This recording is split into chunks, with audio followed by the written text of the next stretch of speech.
Chapter 51. Be indifferent to pain and pleasure. Questioner. I am a Frenchman by birth and domicile, and for the last 10 years I have been practicing yoga. Maharaj. After 10 years of work, are you anywhere nearer your goal? Questioner. A little nearer, maybe. It is hard work, you know. Maharaj. The self is near and the way to it is easy. All you need to do is to do nothing. Questioner. Yet, I have found my sadhana very difficult. Maharaj. Your sadhana is to be. The doing happens. Just be watchful. Where is the difficulty in remembering that you are? You are all the time. Questioner. The sense of being is there all the time, no doubt. But the field of attention is often overrun by all sorts of mental events, emotions, images, ideas. The pure sense of being is usually crowded out. Maharaj. What is your procedure for cleaning the mind of the unnecessary? What are your means, your tools for the purification of the mind? Questioner. Basically, man is afraid. He's afraid of himself most. I feel I'm like a man who's carrying a bomb that is going to explode. He cannot defuse it. He cannot throw it away. He's terribly frightened and is searching frantically for a solution which he cannot find. To me, liberation is getting rid of this bomb. I do not know much about the bomb.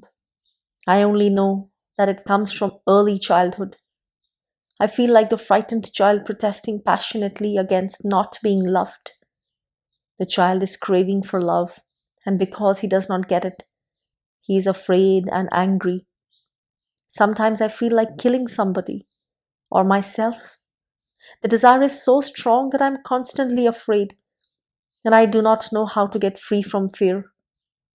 You see, there is a difference between a Hindu mind and a European mind.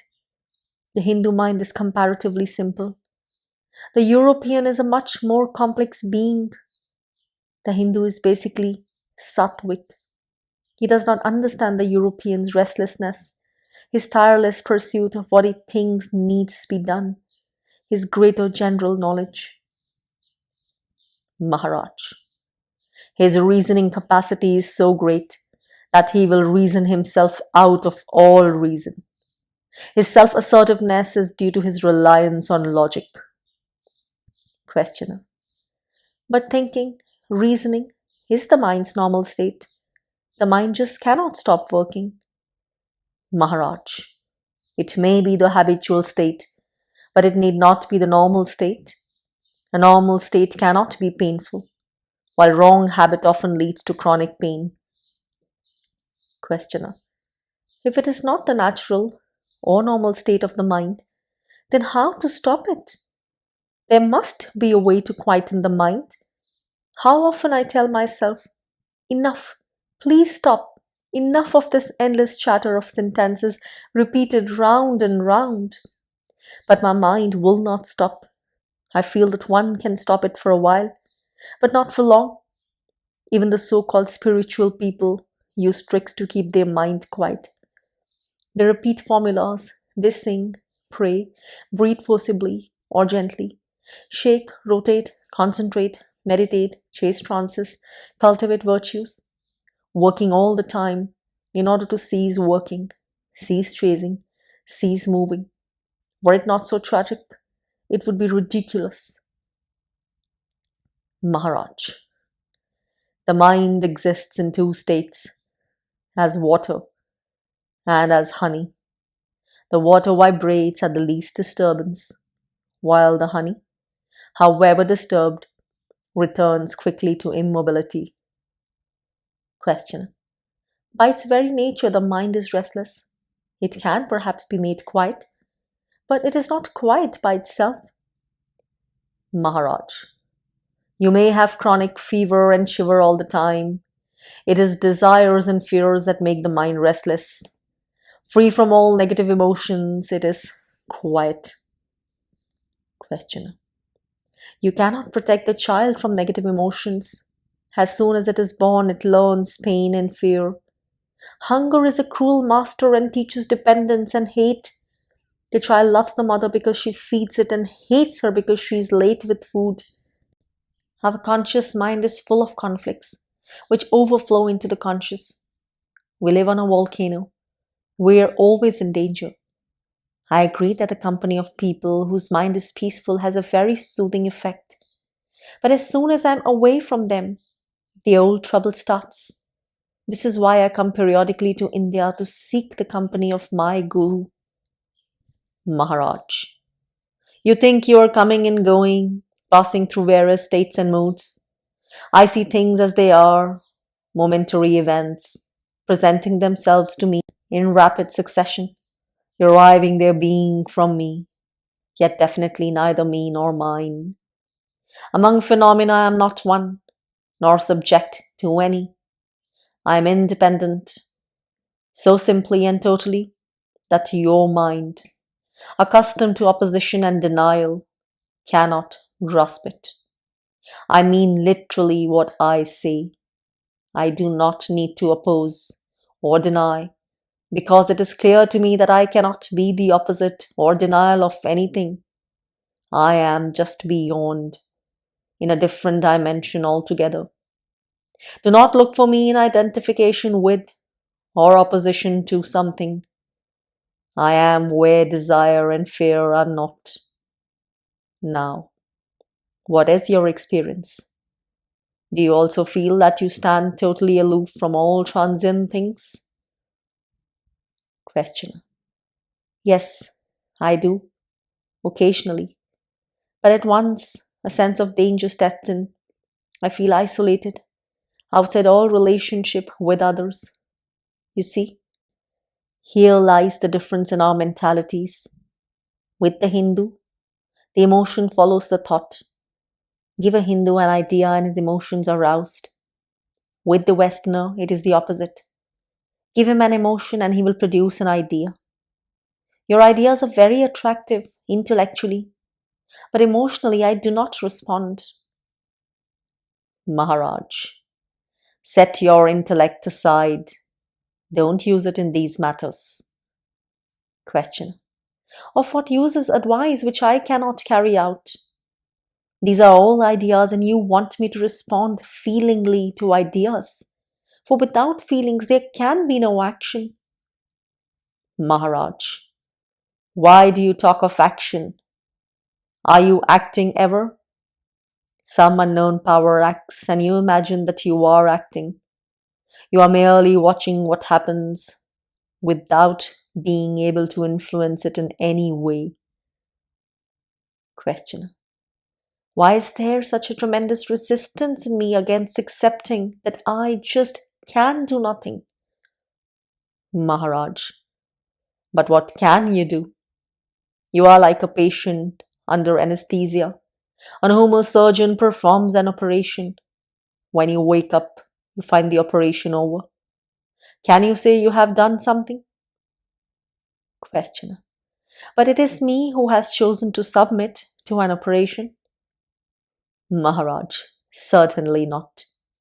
It is your illness on one side and the pressure of your physician and family on the other that have made you decide. You have no choice, only the illusion of it. Questioner. Yet, I feel I am not as helpless as you make me appear. I feel I can do everything I can think of, only I do not know how. It is not the power I lack, but the knowledge. Maharaj. Not knowing the means is admittedly as bad as not having the power. But let us drop the subject for the moment. After all, it is not important why we feel helpless, as long as we see clearly that for the time being, we are helpless. I am now 74 years old, and yet I feel that I am an infant. I feel clearly that in spite of all changes, I am a child. My Guru told me, that child, which is you even now, it is your real self, Swarup. Go back to that state of pure being where the I am is still in its purity before it got contaminated with this I am or that I am. Your burden is of false self-identifications. Abandon them all. My Guru told me, trust me, I tell you, you're divine. Take it as the absolute truth. Your joy is divine, your suffering is divine too. All comes from God. Remember it always. You are God. Your will alone is done. I did believe him, and soon realized how wonderfully true and accurate were his words. I did not condition my mind by thinking, I am God, I am wonderful, I am beyond. I simply followed his instruction, which was to focus the mind on pure being, I am, and stay in it. I used to sit for hours together with nothing but the I am in my mind.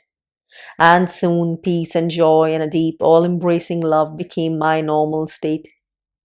And it all disappeared. Myself, my Guru, the life I lived, the world around me. Only peace remained, and unfathomable silence. Questioner. It all looks very simple and easy, but it is just not so. Sometimes the wonderful state of joyful peace dawns on me, and I look and wonder how easily it comes and how intimate it seems, how totally my own. Where was the need to strive so hard for a state so near at hand? This time, surely it has come to stay. Yet how soon it all dissolves and leaves me wondering, was it a taste of reality or another aberration? If it was reality, why did it go? Maybe some unique experience is needed to fix me for good in the new state.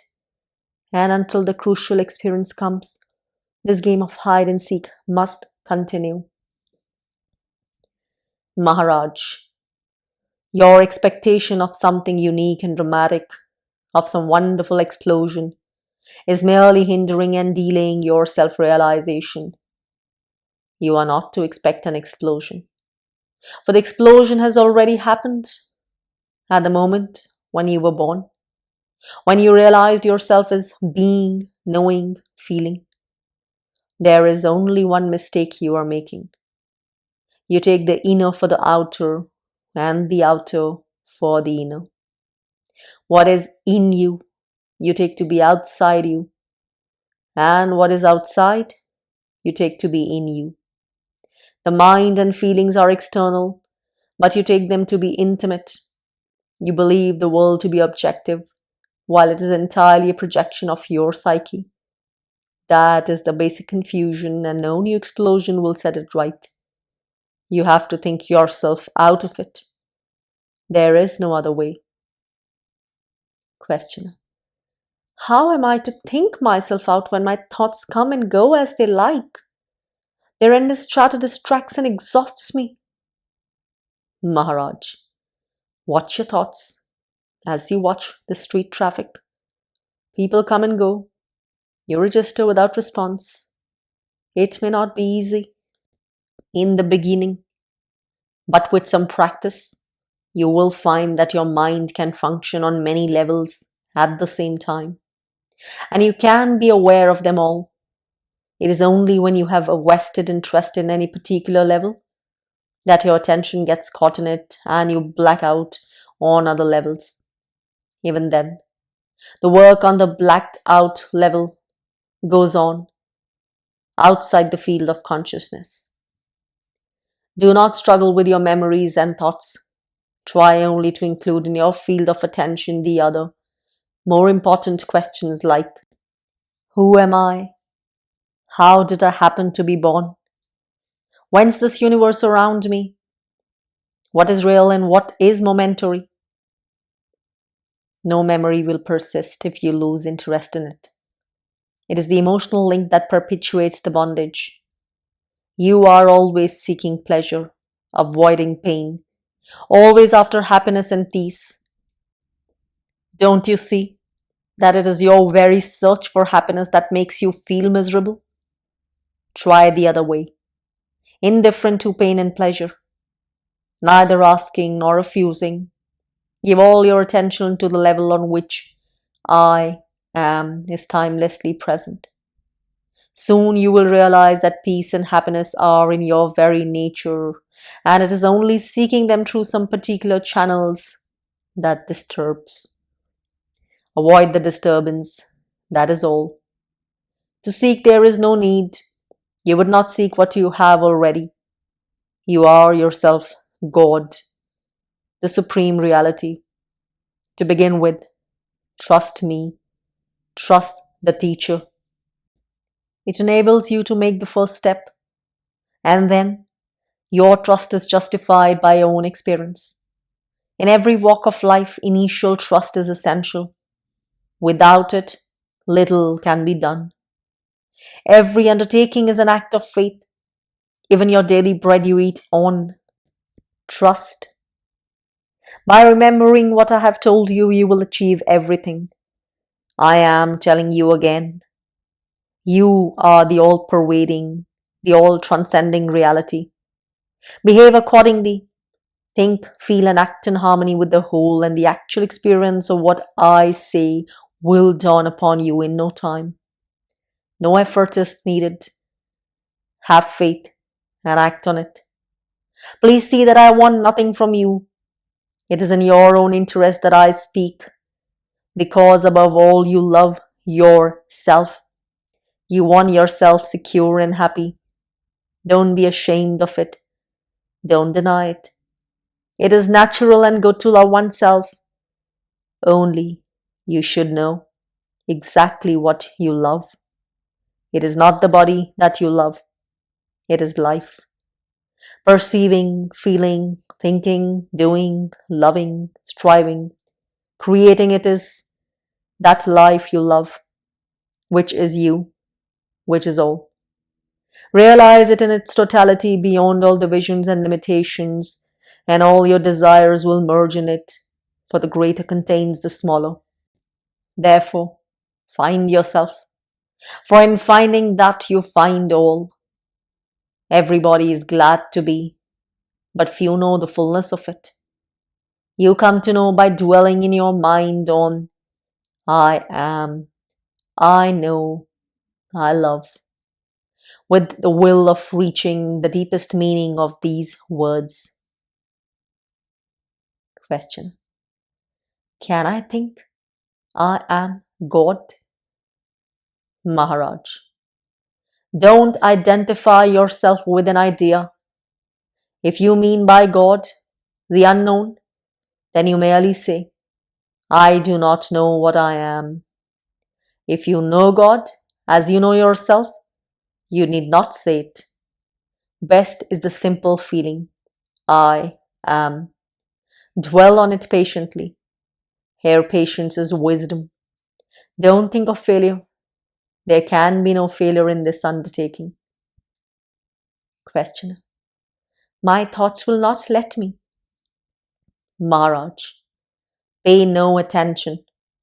Don't fight them. Just do nothing about them. Let them be. Whatever they are. Your very fighting them gives them life. Just disregard. Look through. Remember to remember. Whatever happens, happens because I am. All reminds you that you are. Take full advantage of the fact that to experience you must be. You need not stop thinking. Just cease being interested. It is disinterestedness that liberates. Don't hold on. That is all. The world is made of rings. The hooks are all yours. Make straight your hooks and nothing can hold you. Give up your addictions. There is nothing else to give up. Stop your routine of acquisitiveness. Your habit of looking for results in the freedom of the universe is yours. Be effortless. Question. Life is effort. There are so many things to do. Maharaj.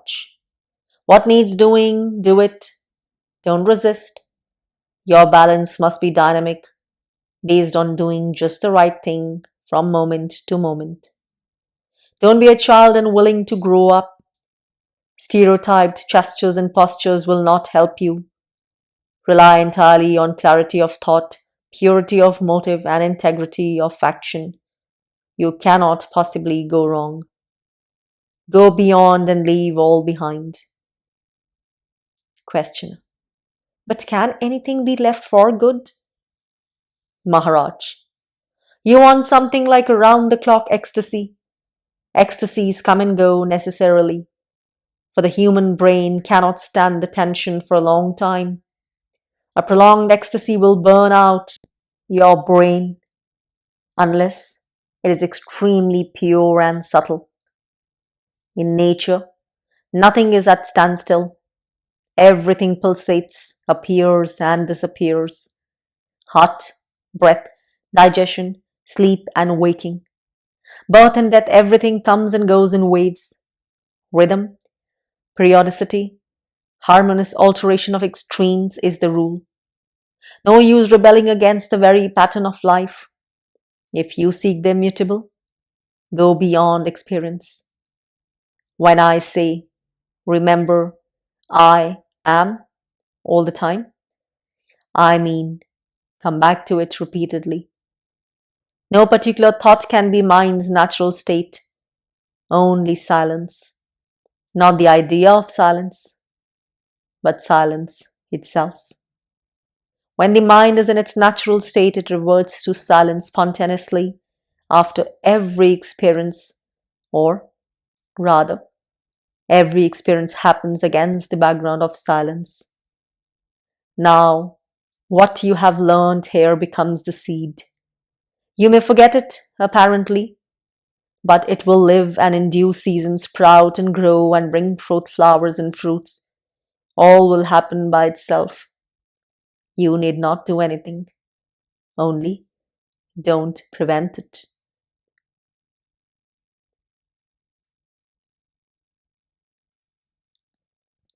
Chapter 52. Being happy, making happy is the rhythm of life. Question. I came from Europe a few months ago on one of my periodical visits to my guru near Calcutta. Now I am on my way back home. I was invited by a friend to meet you and I am glad I came. Maharaj, what did you learn from your guru? And what practice did you follow? Questioner. He is a venerable old man of about 80. Philosophically, he is a Vedantin, and the practice he teaches has much to do with rousing the unconscious energies of the mind and bringing the hidden obstacles and blockages into the conscious. My personal sadhana was related to my peculiar problem of near infancy and childhood. My mother could not give me the feeling of being secure and loved, so important to the child's normal development. She was a woman not fit to be a mother, ridden with anxieties and neuroses, unsure of herself. She felt me to be a responsibility and a burden beyond her capacity to bear. She never wanted me to be born. She did not want me to grow and to develop. She wanted me back in her womb, unborn, non-existent. Any movement of life in me she resisted. Any attempt to go beyond the narrow circle of her habitual existence, she fought fiercely. As a child, I was both sensitive and affectionate. I craved for love above everything else.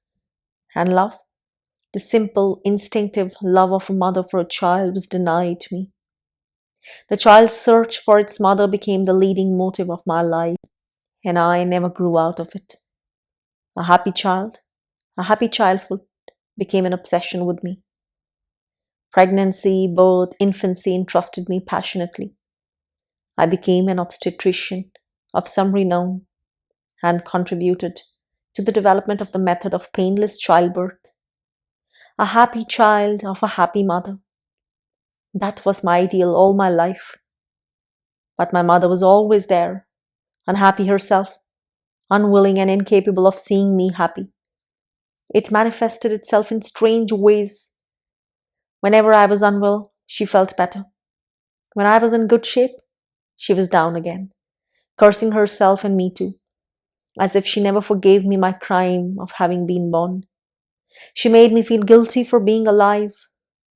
You live because you hate me. If you love me, die, was a constant, though silent message. And so, I spent my life being offered death instead of love, imprisoned as I was in my mother, the perennial infant. I could not develop a meaningful relation with a woman. The image of the mother would stand between, unforgiving, unforgiven. I sought solace in my work and found much, but I could not move from the pit of infancy. Finally, I turned to spiritual search, and I am on this line steadily for many years. But in a way, it is the same old search for mother's love. Call it God or Atma or Supreme Reality, because I want to love and be loved. Unfortunately, the so-called religious people are against the life and for all the mind.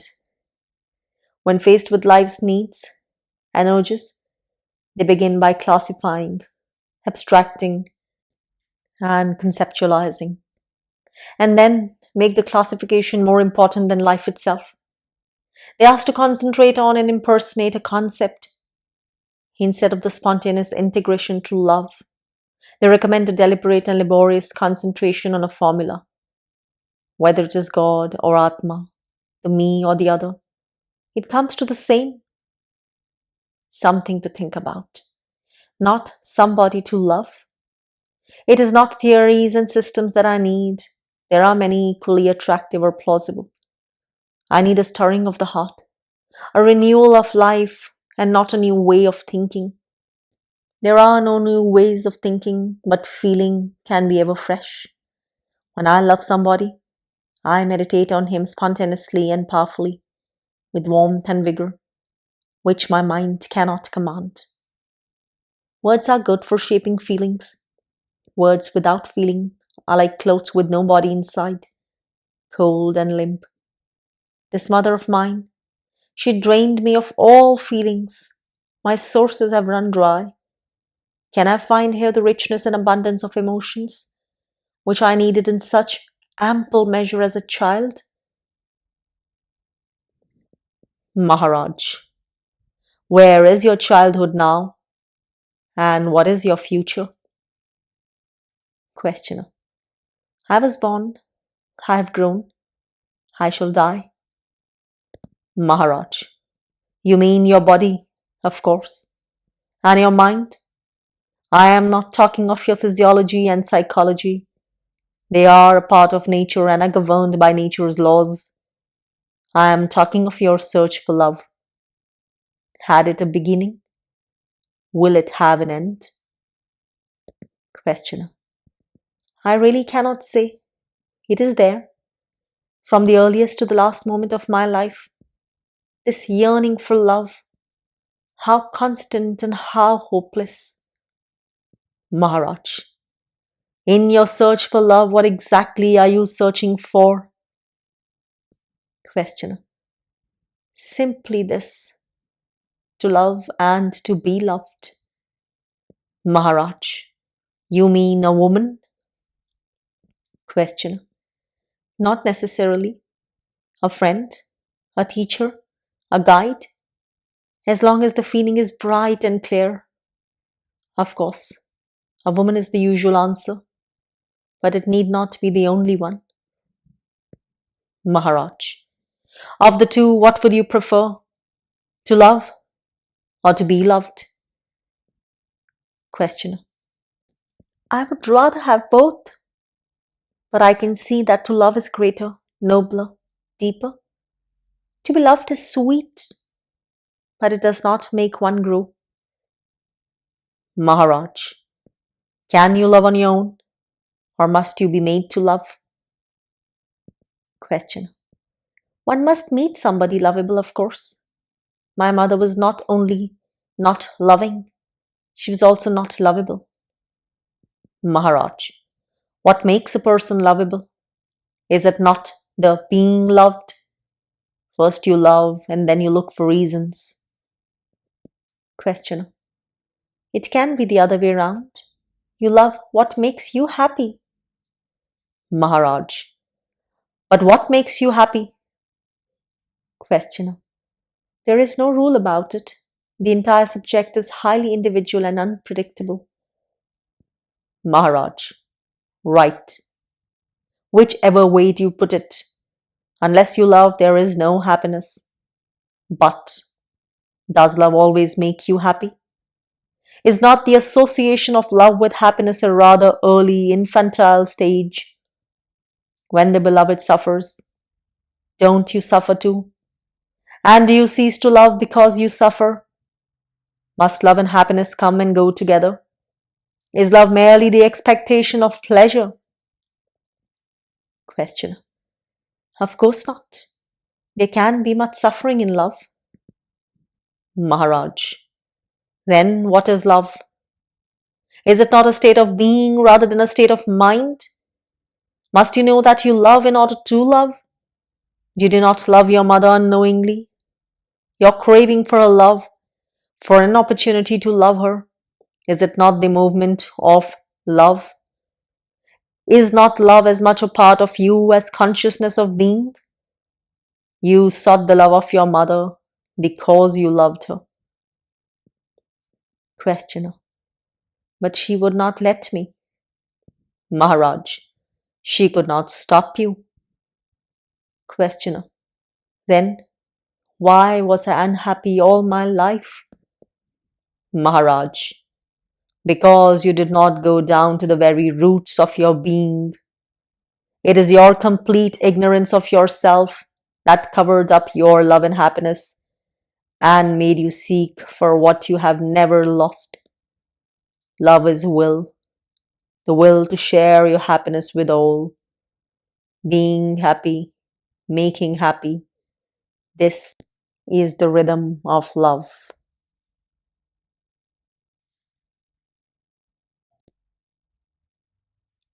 Chapter 53. Desires fulfilled breed more desires. Questioner. I must confess, I came today in a rebellious mood. I got a raw deal at the airline's office. When faced with such situation, everything seems doubtful. Everything seems useless. Maharaj. This is a very useful mood. Doubting all, refusing all, unwilling to learn through another. It is the fruit of your long sadhana. After all, one does not study forever. Questioner. Enough of it. It took me nowhere. Maharaj. Don't say nowhere. It took you where you are now. Questioner. It is again the child and its tantrums. I have not moved an inch from where I was. Maharaj. You began as a child and you will end as a child. Whatever you have acquired in the meantime, you must lose and start at the beginning. Questioner. But the child kicks when it is unhappy or denied anything. It kicks. Maharaj. Let it kick. Just look at the kicking. And if you are too afraid of society to kick convincingly, look at that too. I know it is a painful business, but there is no remedy except one. The search for remedies must cease. If you are angry or in pain, separate yourself from anger and pain and watch them. Externalization is the first step to liberation. Step away and look. The physical events will go on happening, but by themselves they have no importance. It is the mind alone that matters. Whatever happens, you cannot kick and scream in an airline's office or in a bank. Society does not allow it. If you do not like their ways or not prepared to endure them, then don't fly or carry money. Walk. And if you cannot walk, don't travel. If you deal with society, you must accept its ways, for its ways are your ways. Your needs and the demands have created them. Your desires are so complex and contradictory. No wonder the society you create is also complex and contradictory. Question. I do see and admit that the outer chaos is merely a reflection of my own inner disharmony. But what is the remedy? Maharaj, don't seek remedies. Question. Sometimes one is in a state of grace and life is happy and harmonious. But such a state does not last. The mood changes and all goes wrong. Maharaj, if you could only keep quiet, clear of memories and expectations, you would be able to discern the beautiful pattern of events. It is your restlessness that causes chaos. Questioner. For the full 3 hours that I spent in the airline office, I was practicing patience and forbearance. It did not speed up matters. Maharaj, at least it did not slow them down, as your kicking would surely have done. You want immediate results. We do not dispense magic here.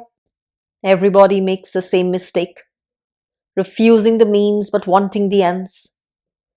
You want peace and harmony in the world but refuse to have them in yourself. Follow my advice implicitly and you will not be disappointed. I cannot solve your problems by mere words. You have to act on what I told you and persevere. It is not the right advice that liberates, but the action based on it. Just like a doctor, after giving the patient an injection, tells him, "Now, keep quiet. Do nothing more, just keep quiet." I am telling you, you have got your injection. Now, keep quiet. Just keep quiet. You have nothing else to do. My guru did the same. He would tell me something and then say, "Now, keep quiet. Don't go on ruminating all the time. Stop. Be silent." Questioner. I can keep quiet for an hour in the morning, but the day is long and many things happen that throw me out of balance. It is easy to say be silent, but to be silent when all is screaming in me and around me? Please tell me how it is done. Maharaj, all that needs doing can be done in peace and silence. There is no need to get upset. Questioner. It is all theory which does not fit the facts. I am returning to Europe with nothing to do there. My life is completely empty. Maharaj, if you just try to keep quiet, all will come. The work, the strength for work, the right motive. Must you know everything beforehand? Don't be anxious about your future. Be quiet now, and all will fall into place. The unexpected is bound to happen while the anticipated may never come. Don't tell me you cannot control your nature. You need not control it. Throw it overboard. Have no nature to fight or to submit to. No experience will hurt you provided you don't make it into a habit. Of the entire universe, you are the subtle cause. All is because you are. Grasp this point firmly and deeply and dwell on it repeatedly. To realize this as absolutely true is liberation. Questioner. If I am the seed of my universe, then a rotten seed I am. By the fruit the seed is known. Maharaj, what is wrong with your world that you swear at it? Questioner. It is full of pain. Maharaj, nature is neither pleasant nor painful. It is all intelligence and beauty. Pain and pleasure are in your mind. Change your scale of values and all will change. Pleasure and pain are mere disturbances of the senses. Treat them equally, and there will be only bliss. And the world is what you make it. By all means, make it happy.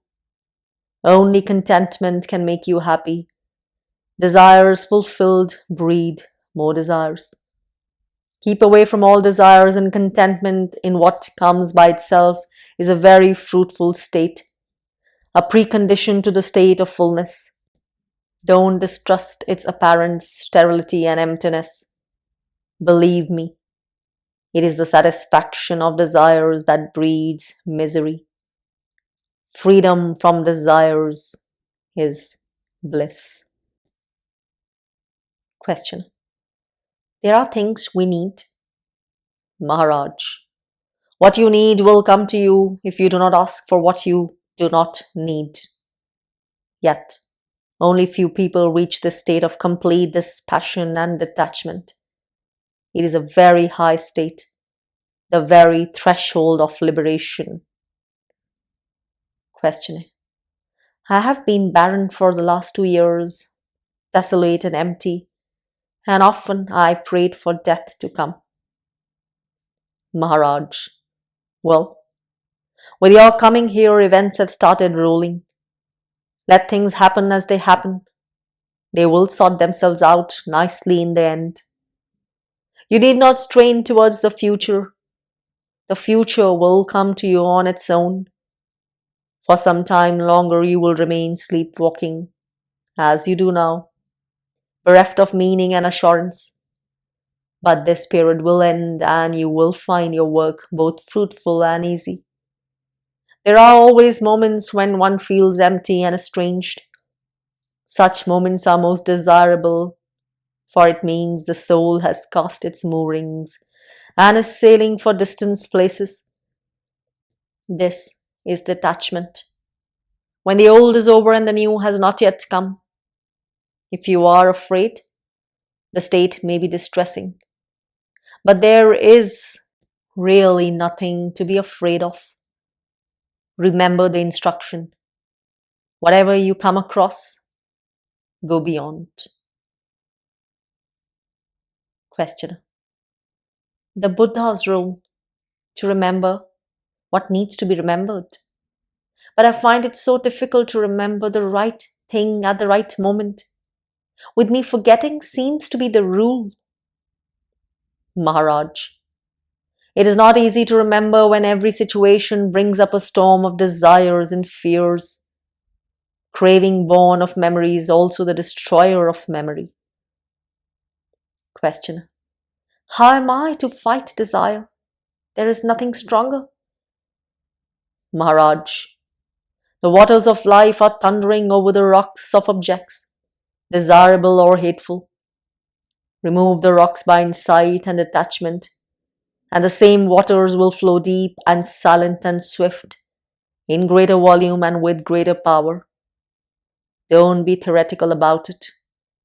Give time to thought and consideration if you desire to be free. Neglect not the nearest step to freedom. It is like climbing a mountain. Not a step can be missed. One step less, and the summit is not reached.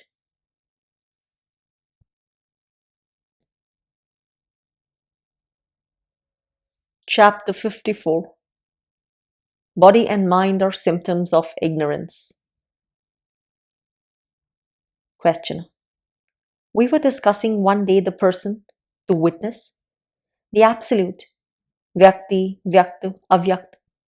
As far as I remember, you said that the absolute alone is real and the witness is absolute only at a given point of space and time. The person is the organism, gross and subtle, by the presence of the witness. I do not seem to grasp the matter clearly. Could we discuss it again? You also use the terms Mahadakash, Chidakash and Paramakash.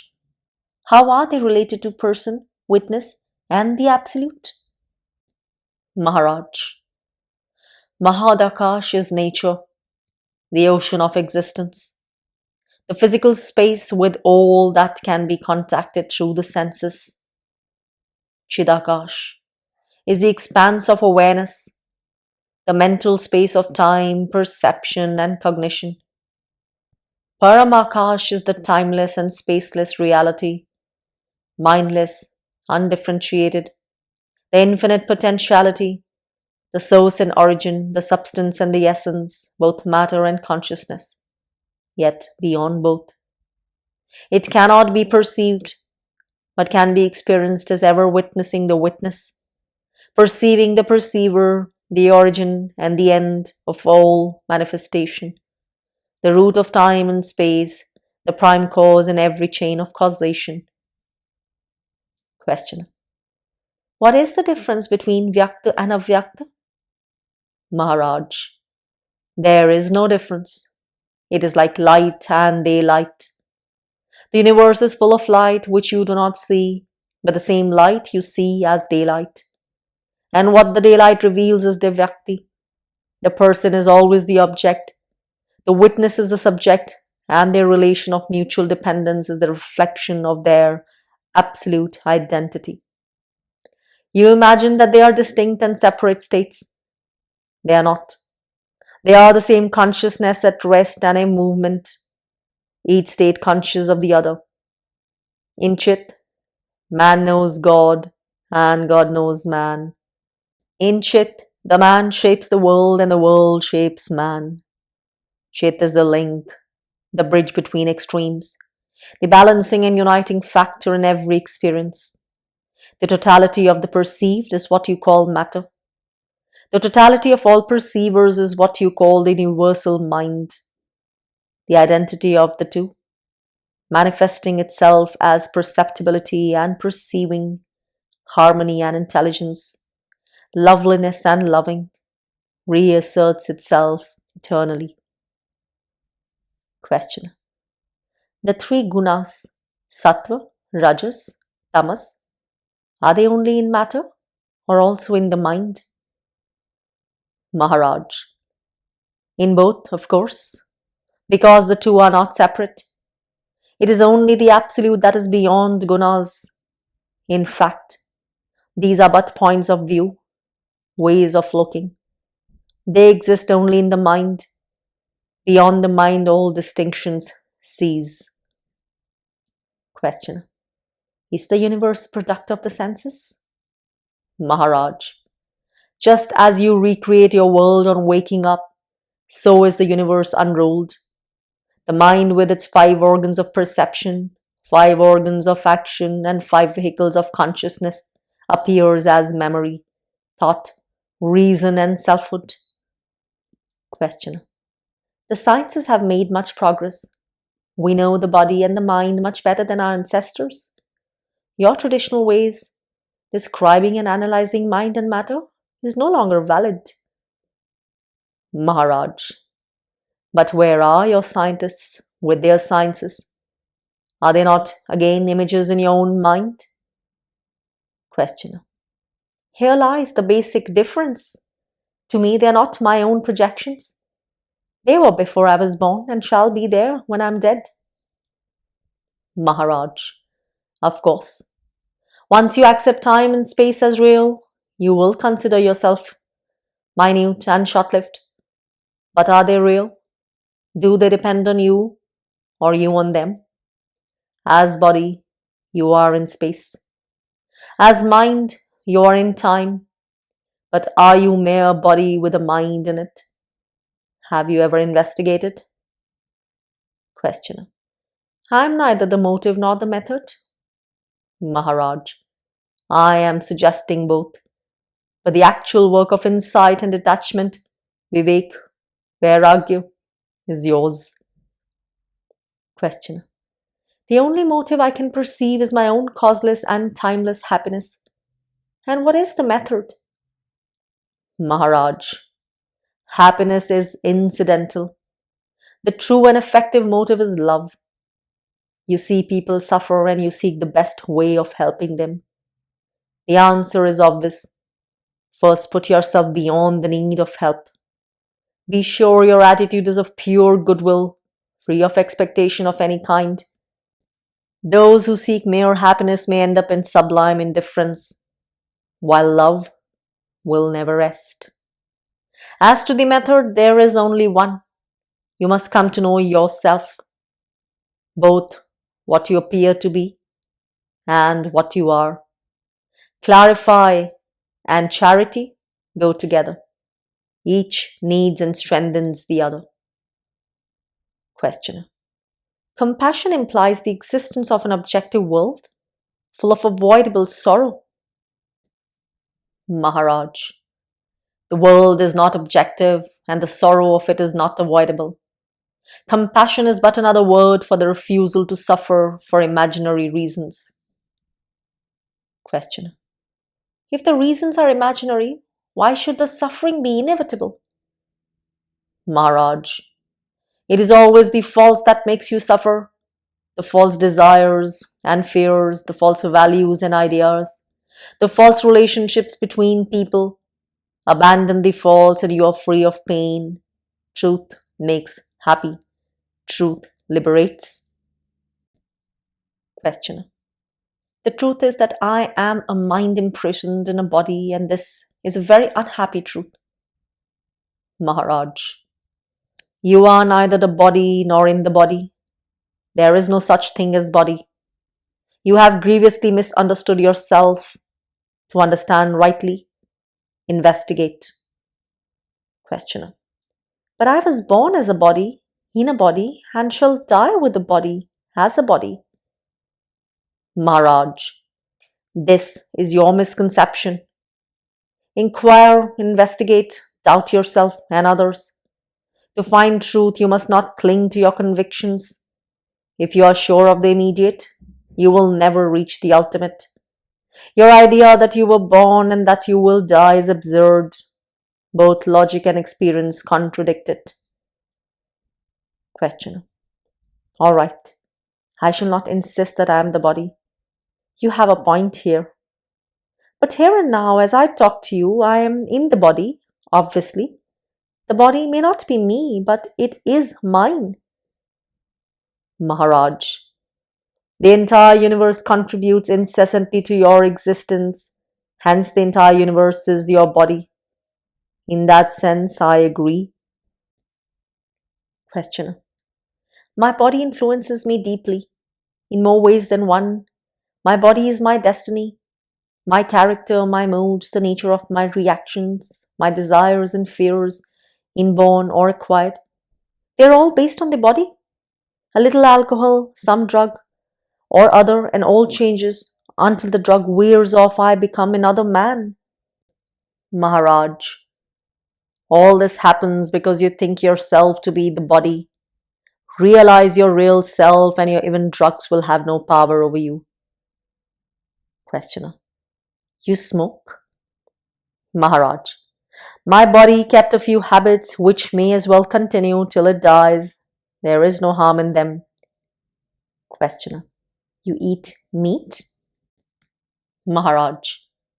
I was born among meat-eating people and my children are eating meat. I eat very little and make no fuss. Questioner. Meat-eating implies killing? Maharaj. Obviously. I make no claims of consistency. You think absolute consistency is possible? Prove it by example. Don't preach what you do not practice. Coming back to the idea of having been born, you are stuck with what your parents told you. All about conception, pregnancy and birth, infant, child, youngster, teenager, and so on. Now divert yourself of the idea that you are the body. It is also an idea, no doubt. Treat it like something to be abandoned when its work is done. The idea that I am not the body gives reality to the body, when in fact there is no such thing as body. It is but a state of mind. You can have as many bodies and as diverse as you like. Just remember steadily what you want and reject the incompatibles. Questioner. I am like a box within another box. The outer box acting as the body and the one next to it as the indwelling soul. Abstract the outer box and the next becomes the body, and the one next to it, the soul.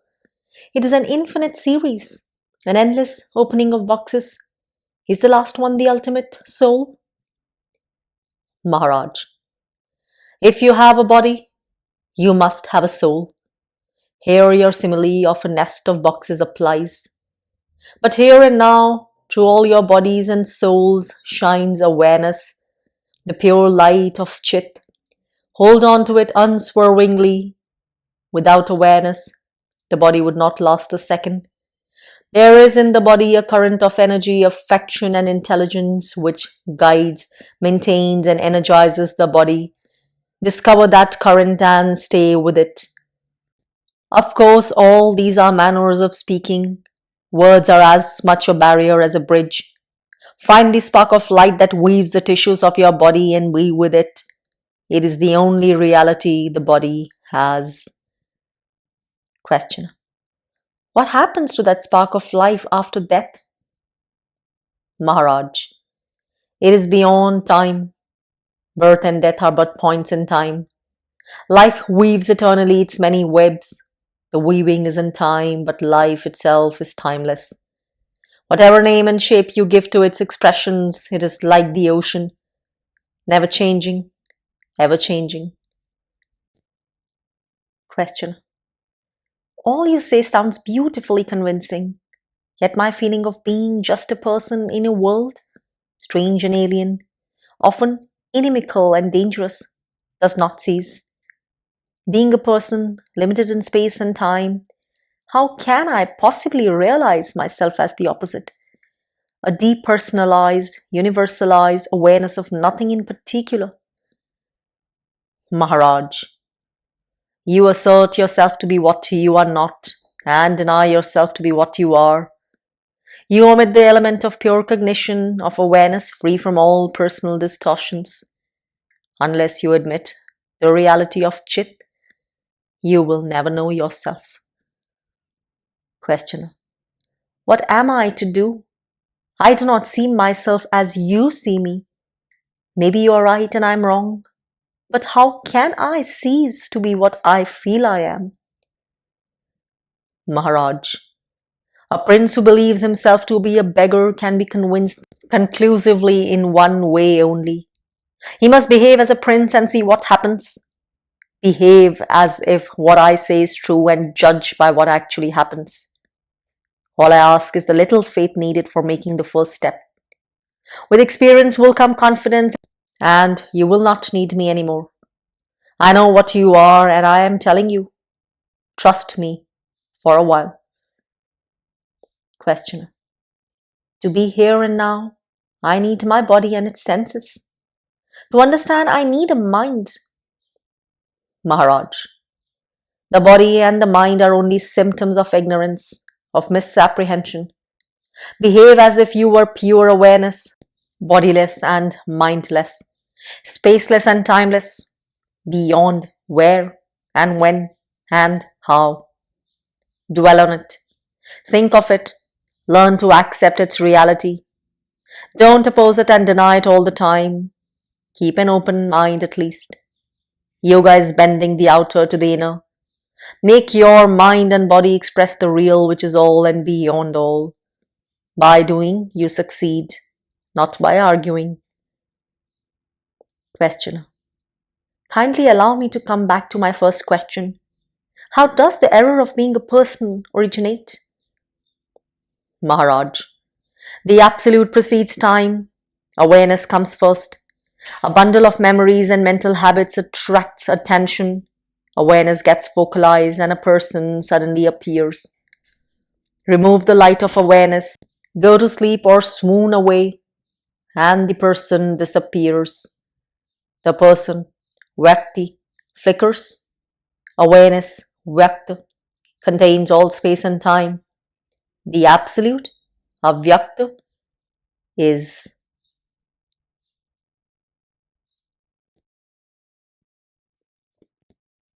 Chapter 55.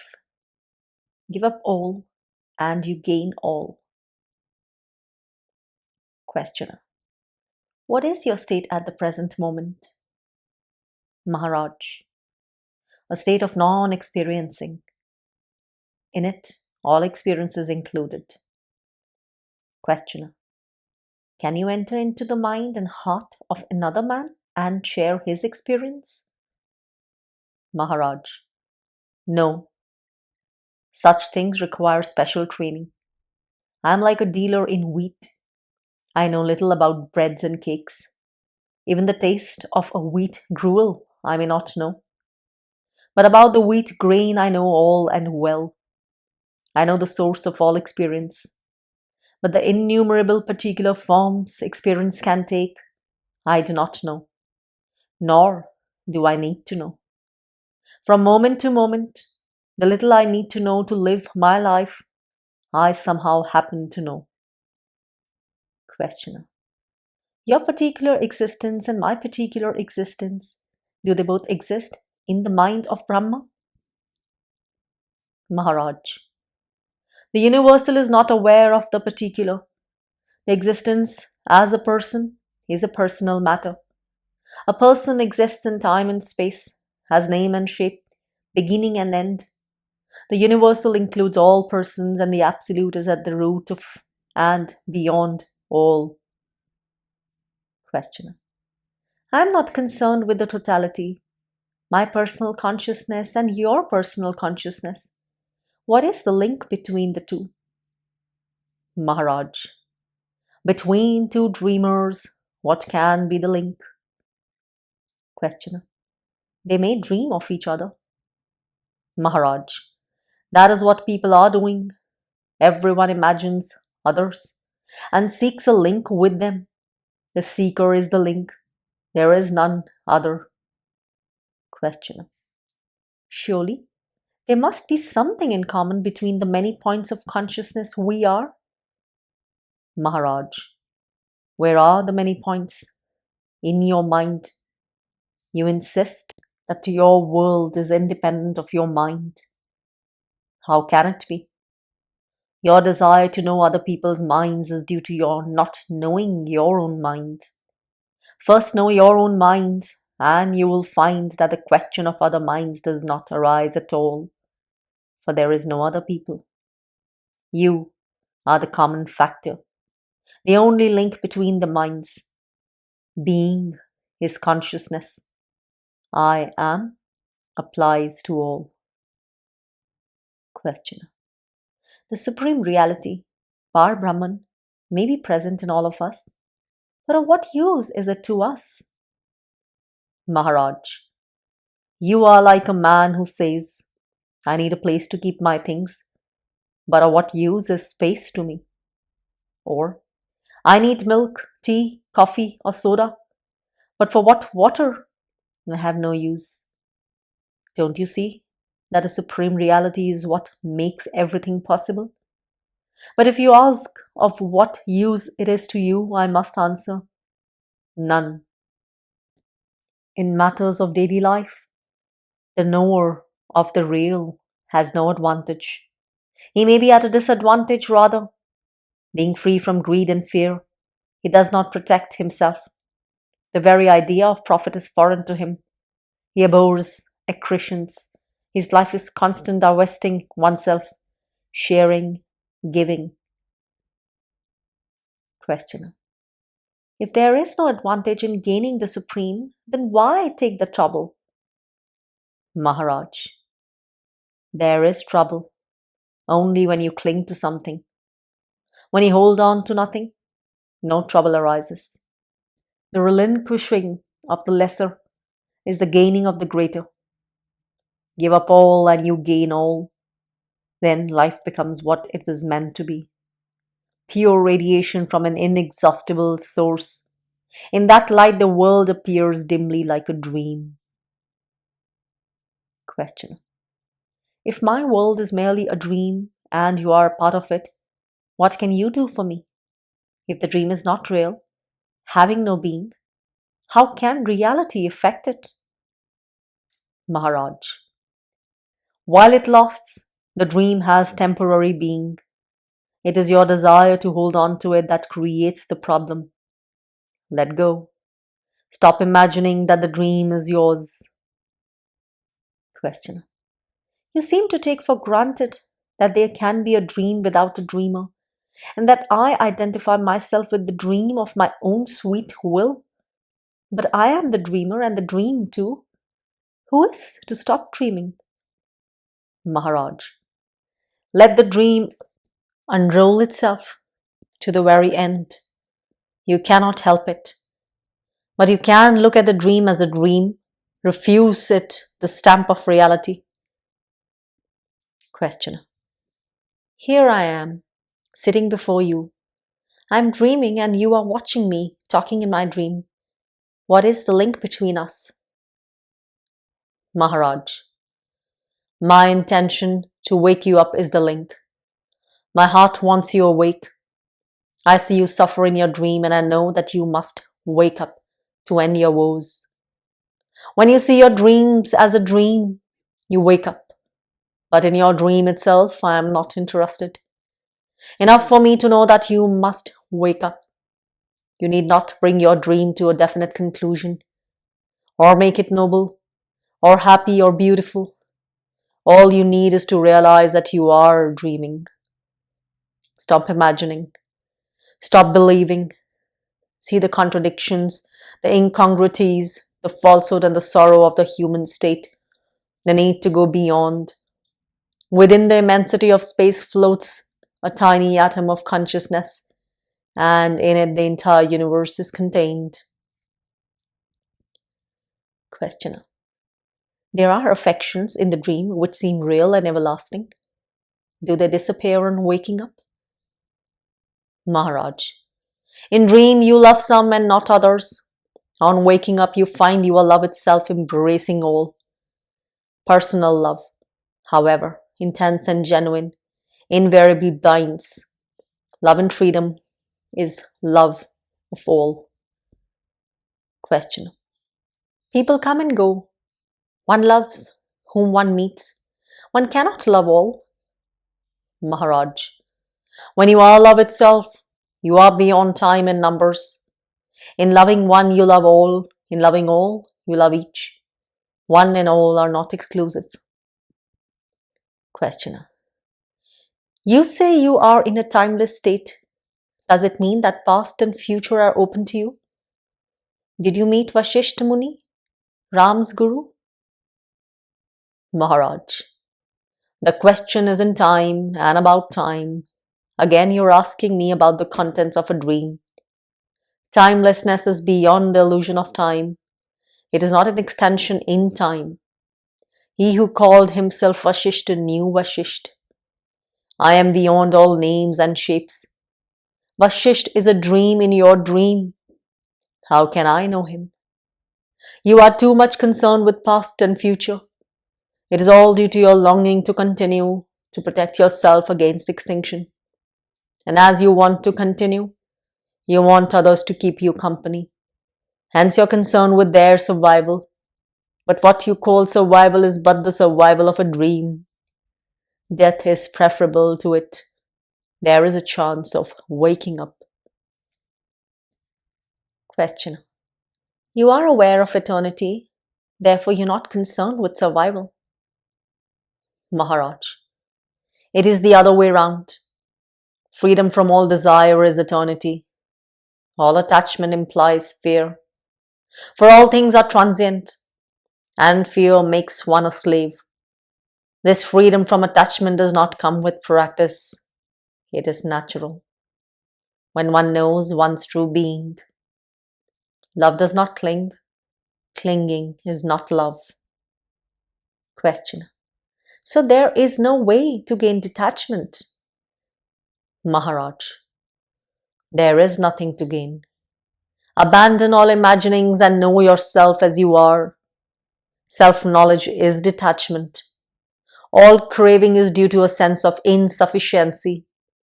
When you know that you lack nothing, that all there is you and yours, desire ceases. Question. To know myself, must I practice awareness? Maharaj. There is nothing to practice. To know yourself, be yourself. To be yourself, Stop imagining yourself to be this or that. Just be. Let your true nature emerge. Don't disturb your mind with seeking. Questioner. It will take much time if I just wait for self-realization. Maharaj. What have you to wait for when it is already here and now? You have only to look and see. Look at yourself, at your own being. You know that you are and you like it. Abandon all imagining, that is all. Do not rely on time. Time is death. Who waits, dies. Life is now only. Do not talk to me about past and future. They exist only in your mind. Questioner. You too will die? Maharaj. I am dead already. Physical death will make no difference in my case. I am timeless being. I am free of desire for fear because I do not remember the past or imagine the future. When there are no names and shapes, how can there be desire and fear? With desirelessness comes timelessness. I am safe because what is not cannot touch what is. You feel unsafe because you imagine danger. Of course, your body as such is complex and vulnerable and needs protection, but not you. Once you realize your own unassailable being, you will be at peace. Questioner. How can I find peace when the world suffers? Maharaj. The world suffers for very valid reasons. If you want to help the world, you must be beyond the need of help. Then all your doing as well as not doing will help the world most effectively. Questioner. How can non-action be of use where action is needed? Maharaj. Where action is needed, action happens. Man is not the actor. His is to be aware of what is going on. His very presence is action. The window is the absence of the wall and it gives air and light because it is empty. Be empty of all mental content, of all imagination and effort, and the very absence of obstacles will cause reality to rush in. If you really want to help a person, keep away. If you are emotionally committed to helping, you will fail to help. You may be very busy and be very pleased with your charitable nature, but not much will be done. A man is rarely helped when he is no longer in need of help. All else is just futility. Questioner. There is not enough time to sit and wait for help to happen. One must do something. Maharaj. By all means, do. But what can you do? It's limited. The self alone is unlimited. Give limitlessly of yourself. All else you can give in small measures only. You alone are immeasurable. To help is your very nature. Even when you eat and drink, you help your body. For yourself, you need nothing. You are pure giving, beginningless, endless, inexhaustible. When you see sorrow and suffering, be with it. Do not rush into activity. Neither learning nor action can really help. Be with sorrow and lay bare its roots. Helping to understand is real help. Questioner. My death is nearing. Maharaj. Your body is short of time, not you. Time and space are in the mind only. You are not bound. Just understand yourself. That itself is eternity.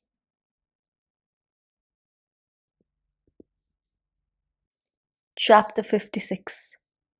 Consciousness arising, world arises. Questioner. When an ordinary man dies, what happens to him? Maharaj. According to his belief, it happens. As life before death is but imagination, so is life after. The dream continues. Questioner. And what about the jnani? Maharaj. The jnani does not die because he was never born. Questioner. He appears so to others. Maharaj. But not to himself. In himself, he is free of things, physical and mental. Questioner. Still, you must know the state of the man who died, at least from your own past lives. Maharaj. Until I met my Guru, I knew so many things. Now I know nothing. For all knowledge is in dream only, and not valid. I know myself and I find no life nor death in me, only pure being. Not being this or that, but just being. But the moment the mind, drawing on its stock of memories, begins to imagine, it fills the space with objects and time with events. As I do not know even this birth, how can I know past births? It is the mind itself that is movement, sees everything moving, and having created time, worries about the past and future. All the universe is cradled in consciousness, Mahatattva, which arises where there is perfect order and harmony, Mahasattva. As all waves are in the ocean, so are all things physical and mental in awareness. Hence, awareness itself is all important, not the content of it. Deepen and broaden your awareness of yourself, and all the blessings will flow. You need not seek anything. All will come to you most naturally and effortlessly.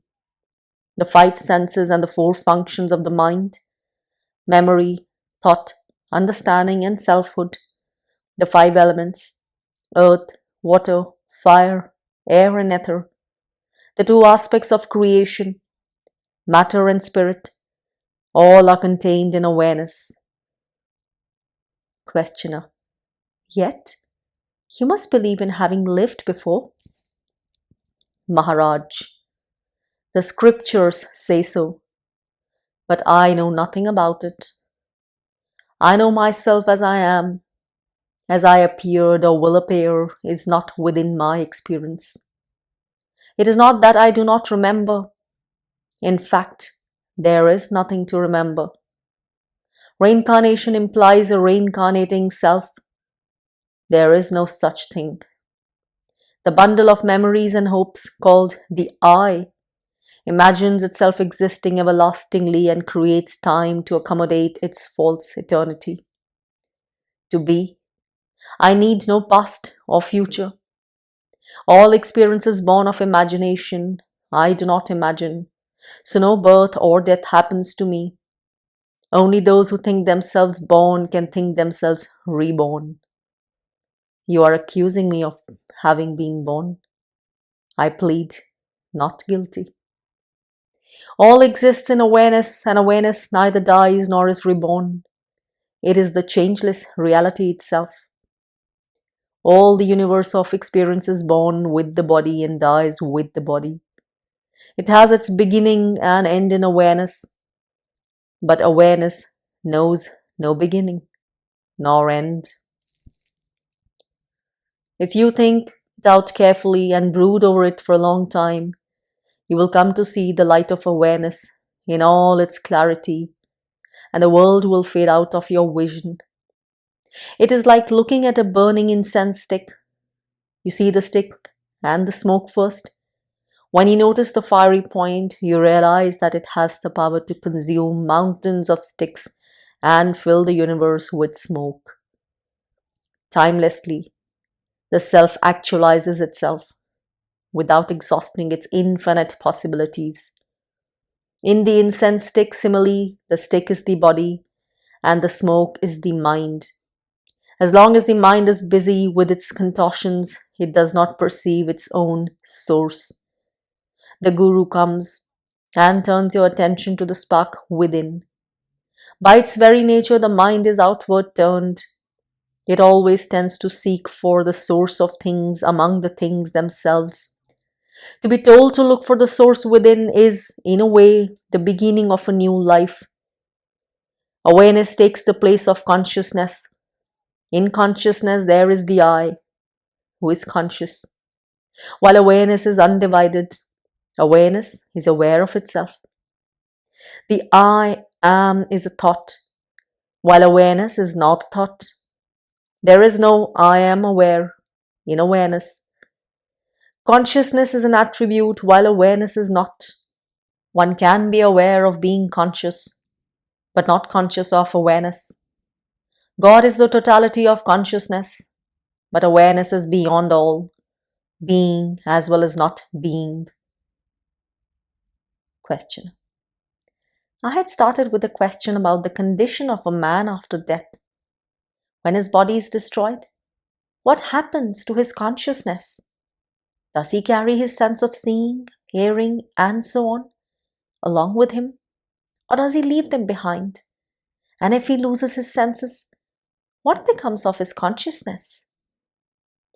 Maharaj. Senses are mere modes of perception. As the grosser modes disappear, finer states of consciousness emerge. Questioner. Is there no transition to awareness after death? Maharaj. There can be no transition from consciousness to awareness, for awareness is not a form of consciousness. Consciousness can only become subtle and refined, and that is what happens after death. As the various vehicles of man die off, the modes of consciousness induced by them also fade away. Questioner. Until only unconsciousness remains? Maharaj. Look at yourself talking of unconsciousness as something that comes and goes. Who is there to be conscious of unconsciousness? As long as the window is open, there is sunlight in the room. With the windows shut, the sun remains. But does it see the darkness in the room? Is there anything like darkness to the sun? There is no such thing as unconsciousness, for unconsciousness is not experienceable. We infer unconsciousness when there is a lapse in memory or communication. If I stop reacting, you will say that I am unconscious. In reality, I may be most acutely conscious, only unable to communicate or remember. Questioner. I am asking a simple question. There are about 4 billion people in the world and they are all bound to die. What will be their condition after death? Not physically, but psychologically. Will their consciousness continue? And if it does, in what form? Do not tell me that I am not asking the right question, or that you do not know the answer, or that in your world my question is meaningless. The moment you start talking about your world and my world as different and incompatible, you build a wall between us. Either we live in one world, or your experience is of no use to us. Maharaj. Of course, we live in one world. Only I see it as it is, while you don't.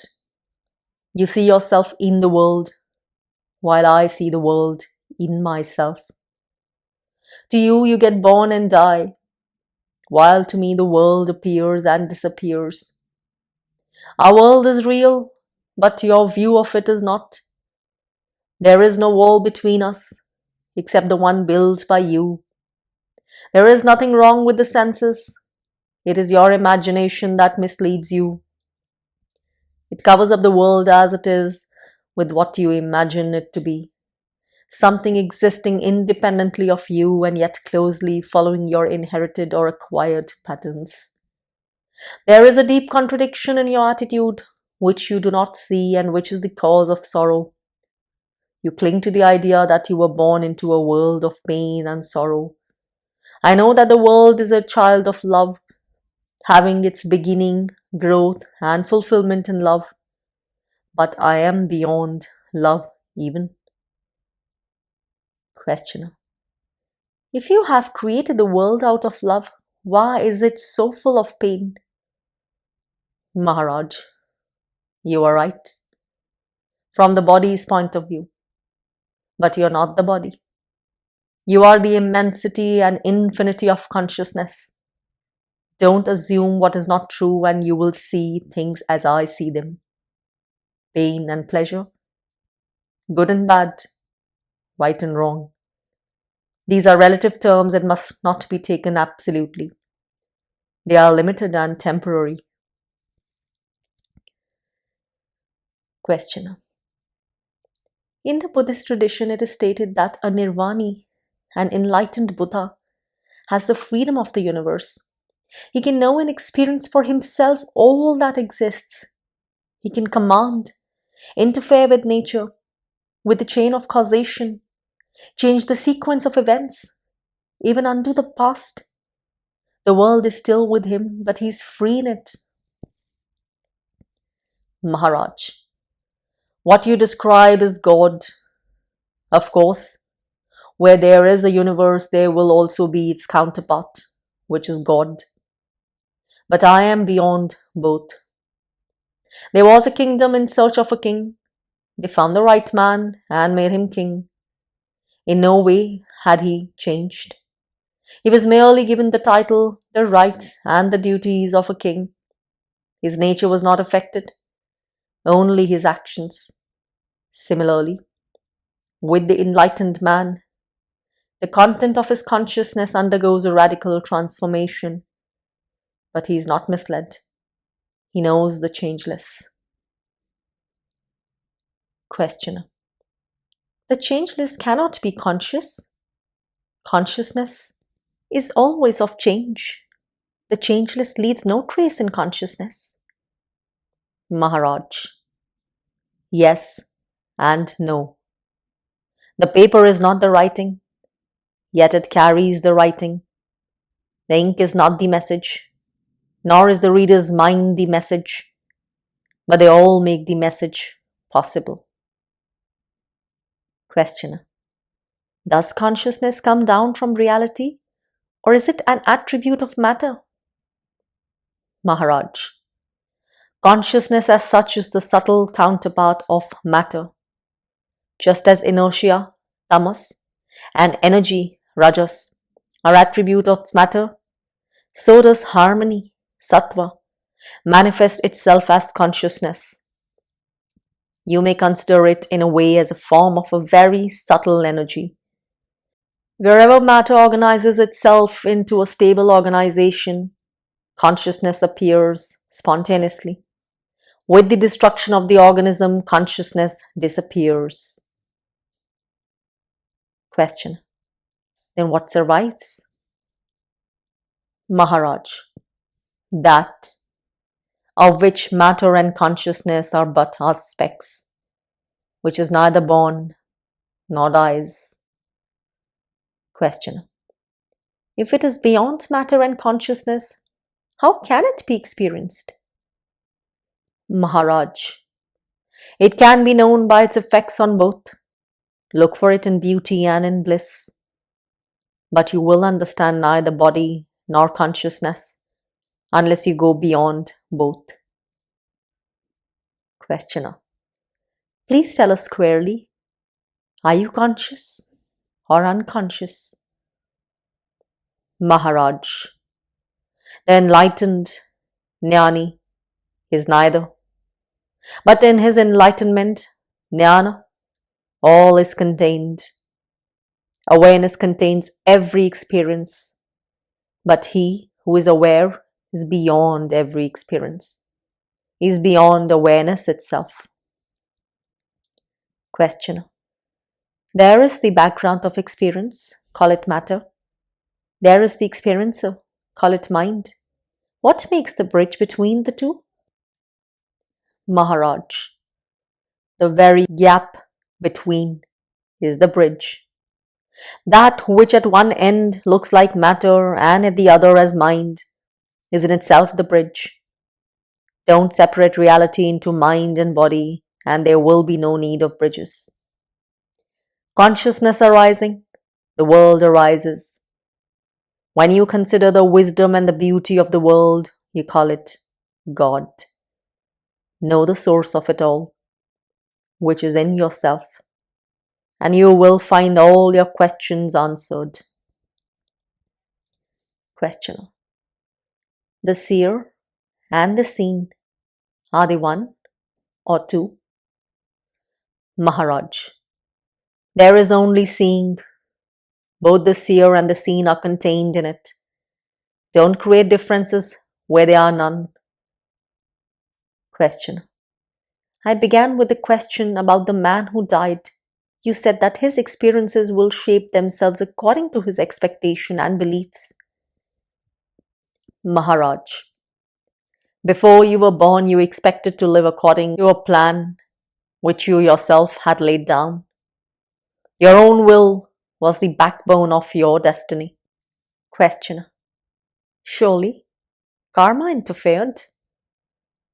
Maharaj. Karma shapes the circumstances.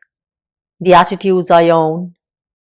Ultimately, your character shapes your life, and you alone can shape your character. Questioner. How does one shape one's character? Maharaj. By seeing it as it is and being sincerely sorry. This integral seeing, feeling can work miracles. It is like casting a bronze image. Metal alone or fire alone will not do. Nor will the mold be of any use. You have to melt down the metal in the heat of the fire and cast it in the mold.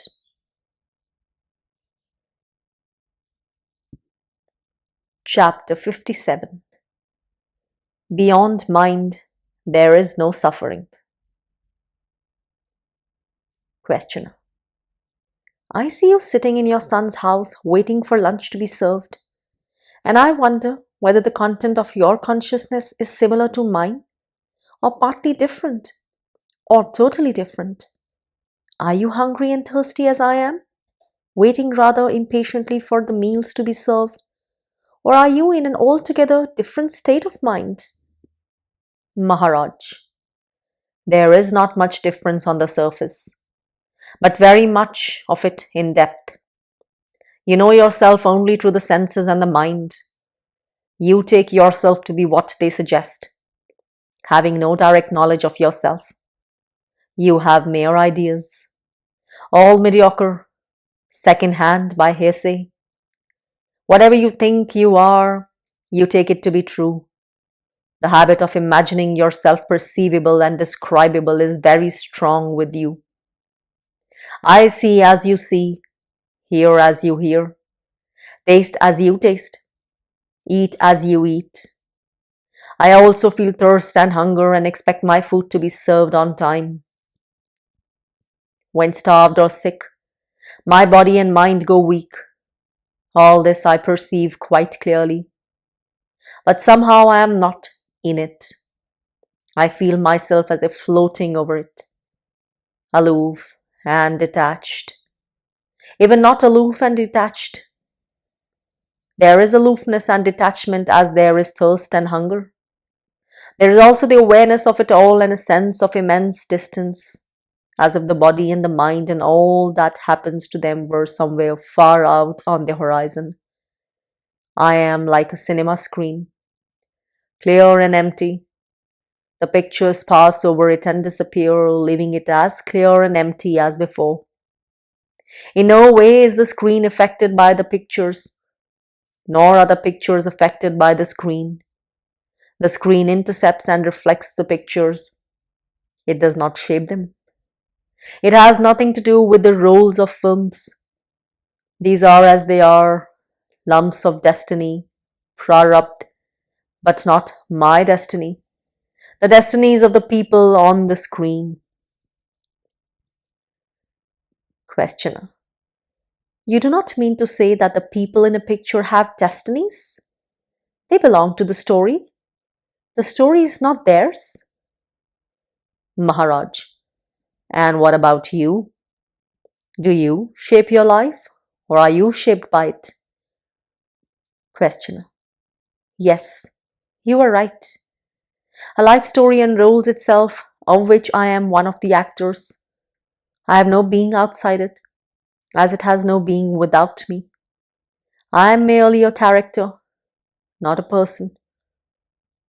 Maharaj, the character will become a person when he begins to shape his life instead of accepting it as it comes and identifying himself with it.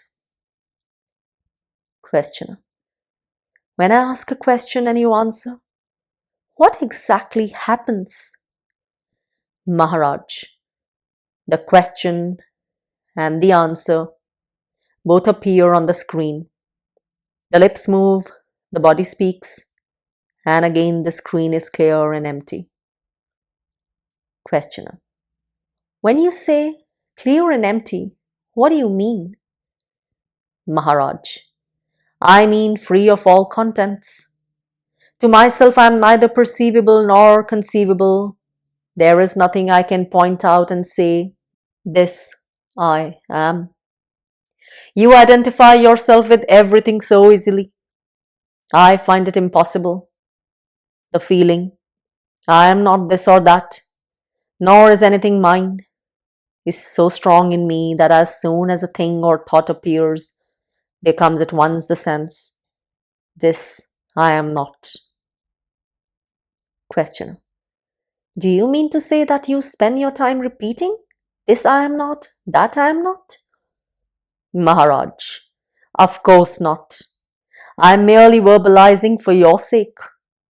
By the grace of my Guru, I have realized once and for good that I am neither object nor subject, and I do not need to remind myself all the time.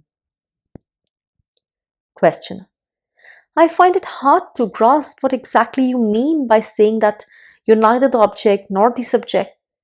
At this very moment as we talk, am I not the object of your experience? And you the subject? Maharaj, look, my thumb touches my forefinger. Both touch and are touched. When my attention is on the thumb is the feeler and the forefinger, the self. Shift the focus of attention and the relationship is reversed. I find that somehow, by shifting the focus of attention, I become the very thing I look at and experience the kind of consciousness it has. I become the inner witness of the thing. I call this capacity of entering other focal points of consciousness love. You may give it any name you like. Love says, I am everything. Wisdom says, I am nothing. Between the two, my life flows. Since at any point of time and space, I can be both the subject and the object of an experience, I express it by saying that I am both, and neither, and beyond both. Questioner, you make all these extraordinary statements about yourself. What makes you say all those things? What do you mean by saying that you are beyond space and time? Maharaj, you ask, and the answer comes. I watch myself. I watch the answer and see no contradiction. It is clear to me that I am telling you the truth. It is all very simple. Only you must trust me that I mean what I say, that I am quite serious. As I told you already, my Guru showed me my true nature and the true nature of the world. Having realized that I am one with, and yet beyond the world, I became free from all desire and fear. I did not reason out that I should be free. I found myself free, unexpectedly, without the least effort. This freedom from desire and fear has remained with me since then.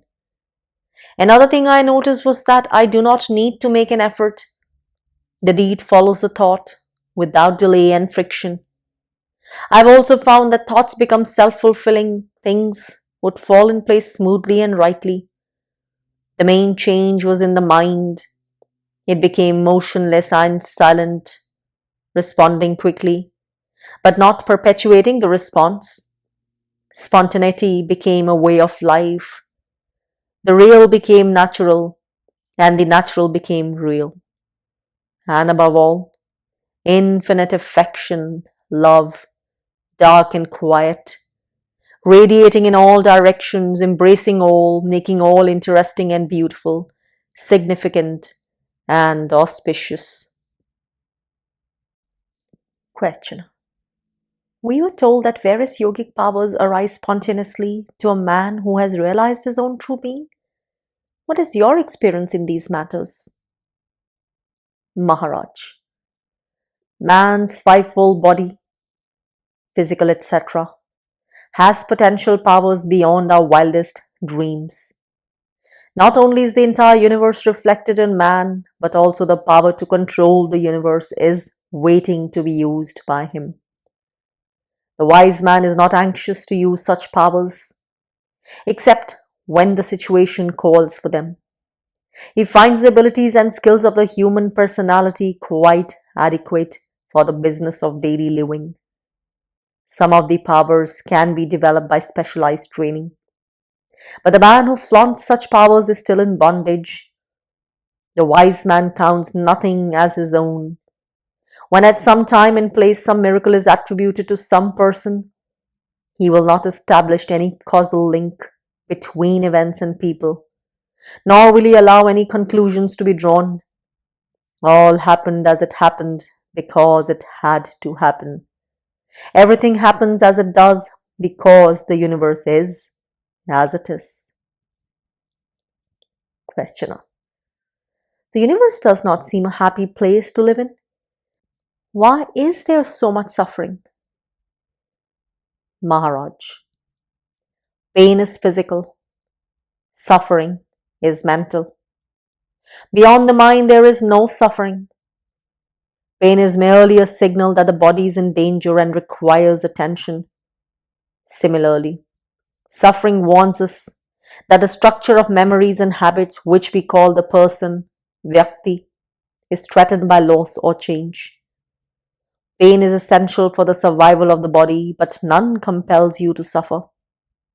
Suffering is due entirely to clinging or resisting. It is a sign of our unwillingness to move on, to flow with life. As a sane life is free of pain, so is a saintly life free from suffering. Questioner. Nobody has suffered more than saints. Maharaj. Did they tell you? Or do you say so on your own? The essence of saintliness is total acceptance of the present moment, harmony with things as they happen. A saint does not want things to be different from what they are. He knows that, considering all factors, they are unavoidable. He is friendly with the inevitable and therefore does not suffer. Pain he may know, but it does not shatter him. If he can, he does the needful to restore the lost balance, or he lets things take their course. Questioner. He may die. Maharaj. So what? What does he gain by living on, and what does he lose by dying? What was born must die. What was never born cannot die. It all depends on what he takes himself to be. Questioner. Imagine you fall mortally ill. Would you not regret and resent? Maharaj. But I am dead already. Or rather, neither alive nor dead. You see my body behaving the habitual way and draw your own conclusions. You will not admit that your conclusions bind nobody but you. Do you see that the image you have of me may be altogether wrong? Your image of yourself is wrong too, but that is your problem. But you need not create problems for me and then ask me to solve them. I am neither creating problems nor solving them.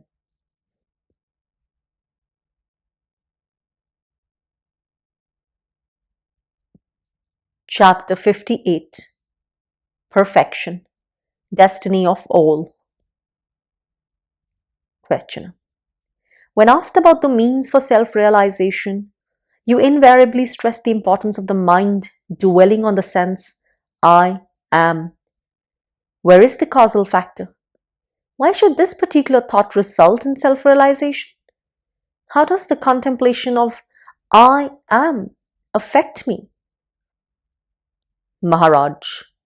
The very fact of observation alters the observer and the observed.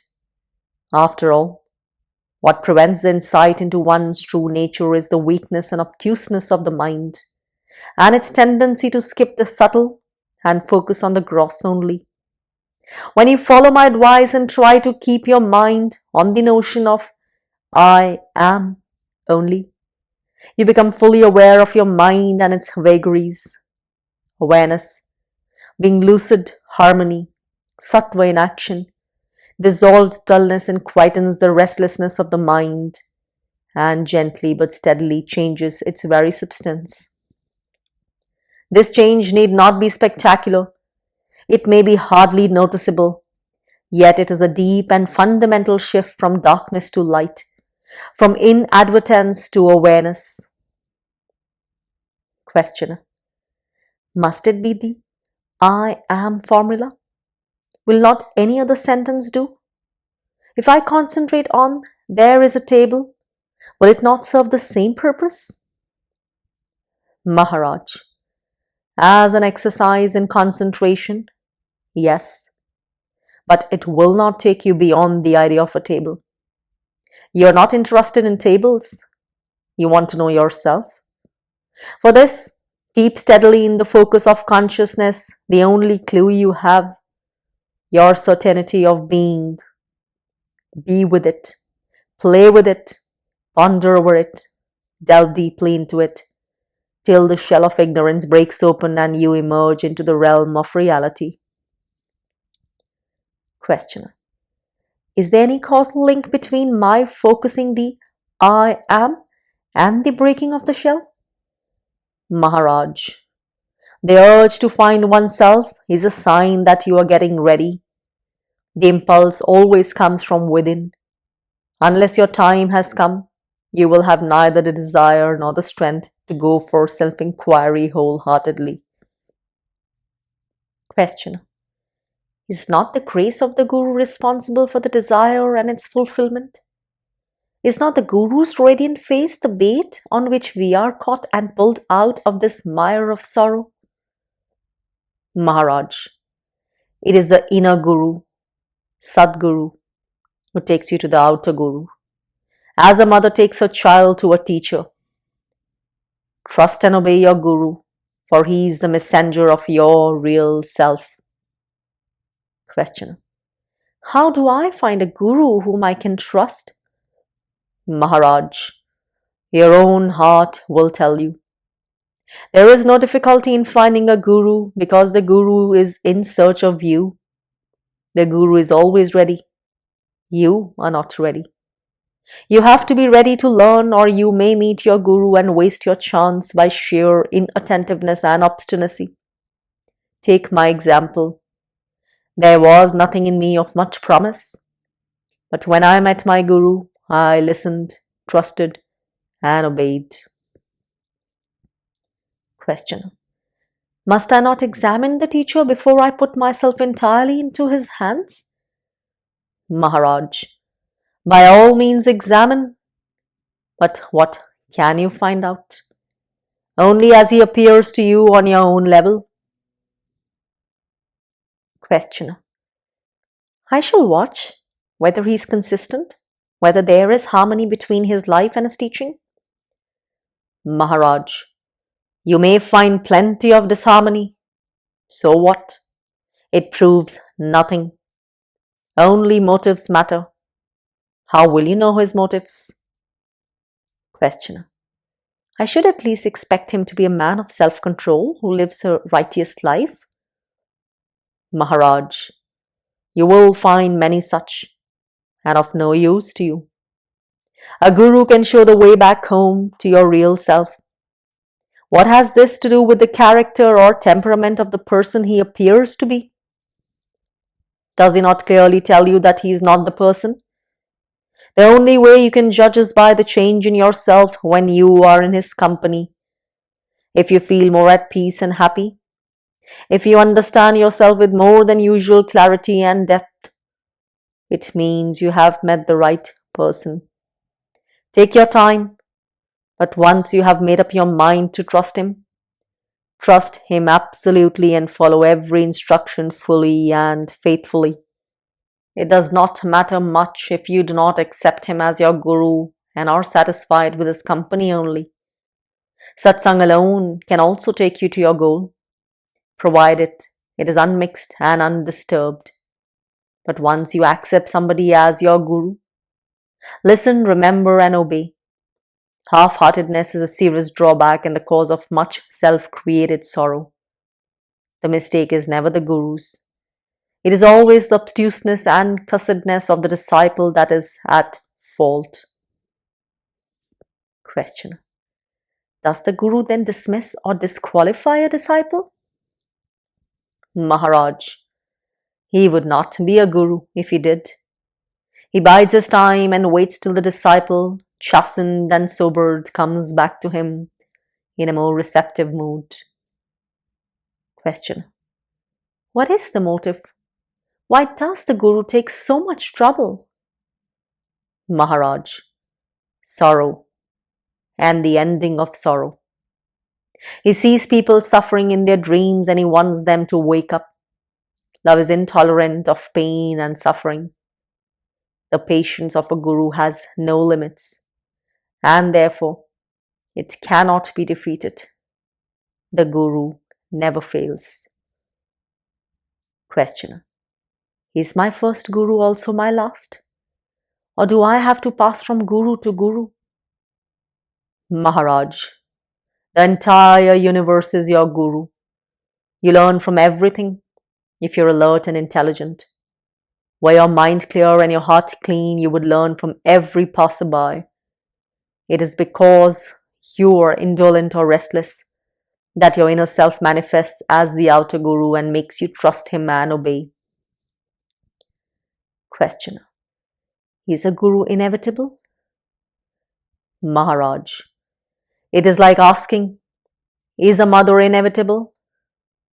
To rise in consciousness from one dimension to another, you need help. The help may not always be in the shape of a human person. It may be a subtle presence or a spark of intuition, but help must come. The inner self is watching and waiting for the son to return to his father. At the right time, he arranges everything affectionately and effectively. Where a messenger is needed or a guide, he sends the guru to do the needful. Questioner. There is one thing I cannot grasp. You speak of the inner self as wise and good and beautiful in every perfect way, and of the person as mere reflection without a being of its own. On the other hand, you take so much trouble in helping the person to realize himself. If the person is so unimportant, why be so concerned with his welfare? Who cares for a shadow? Maharaj. You have brought in duality where there is none. There is the body and there is the self. Between them is the mind, in which the self is reflected as I am. Because of the imperfections of the mind, its crudity and restlessness, lack of discernment and insight, it takes itself to be the body, not the self. All that is needed is to purify the mind so that it can realize its identity with the self. When the mind merges in the self, the body presents no problems. It remains what it is, an instrument of cognition and action, the tool and the expression of the creative fire within. The ultimate value of the body is that it serves to discover the cosmic body, which is the universe in its entirety. As you realize yourself in manifestation, you keep on discovering that you are ever more than what you have imagined. Questioner: is there no end to self-discovery? Maharaj: as there is no beginning, there is no end. But what I have discovered by the grace of my Guru is, I am nothing that can be pointed at. I am neither a this nor a that. This holds absolutely. Questioner: then where comes in the never-ending discovery, the endless transcending oneself into new dimensions? Maharaj: all this belongs to the realm of manifestation. It is in the very structure of the universe that the higher can be had only through the freedom from the lower. Question: what is lower and what is higher? Maharaj: look at it in terms of awareness. Wider and deeper, consciousness is higher. All that lives works for protecting, perpetuating and expanding consciousness. This is the world's sole meaning and purpose. It is the very essence of yoga, ever raising the level of consciousness, discovery of new dimensions with their properties, qualities and powers. In that sense, the entire universe becomes a school of yoga, Yoga Kshetra. Questioner: is perfection the destiny of all human beings? Maharaj: of all living beings, ultimately. The possibility becomes a certainty when the notion of enlightenment appears in the mind. Once a living being has heard and understood that deliverance is within his reach, he will never forget, for it is the first message from within. It will take root and grow and in due course take the blessed shape of the Guru. Question: so all we are concerned with is the redemption of the mind? Maharaj: what else? The mind goes astray, the mind returns home. Even the word astray is not proper. The mind must know itself in every mood. Nothing is a mistake unless repeated.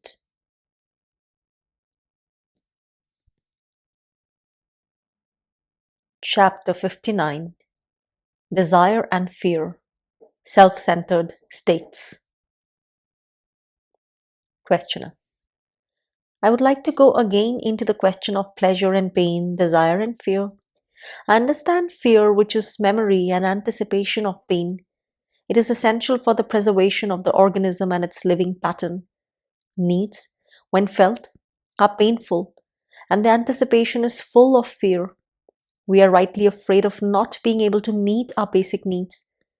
The relief experienced when a need is met or an anxiety allayed is entirely due to the ending of pain.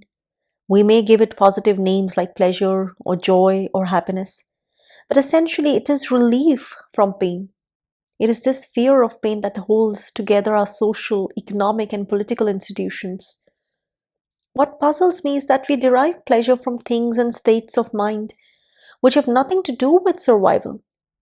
On the contrary, our pleasures are usually destructive. They damage or destroy the object, the instrument, and also the subject of pleasure. Otherwise, pleasure and pursuit of pleasure would be no problem. This brings me to the core of my question. Why is pleasure destructive? Why, in spite of its destructiveness, is it wanted?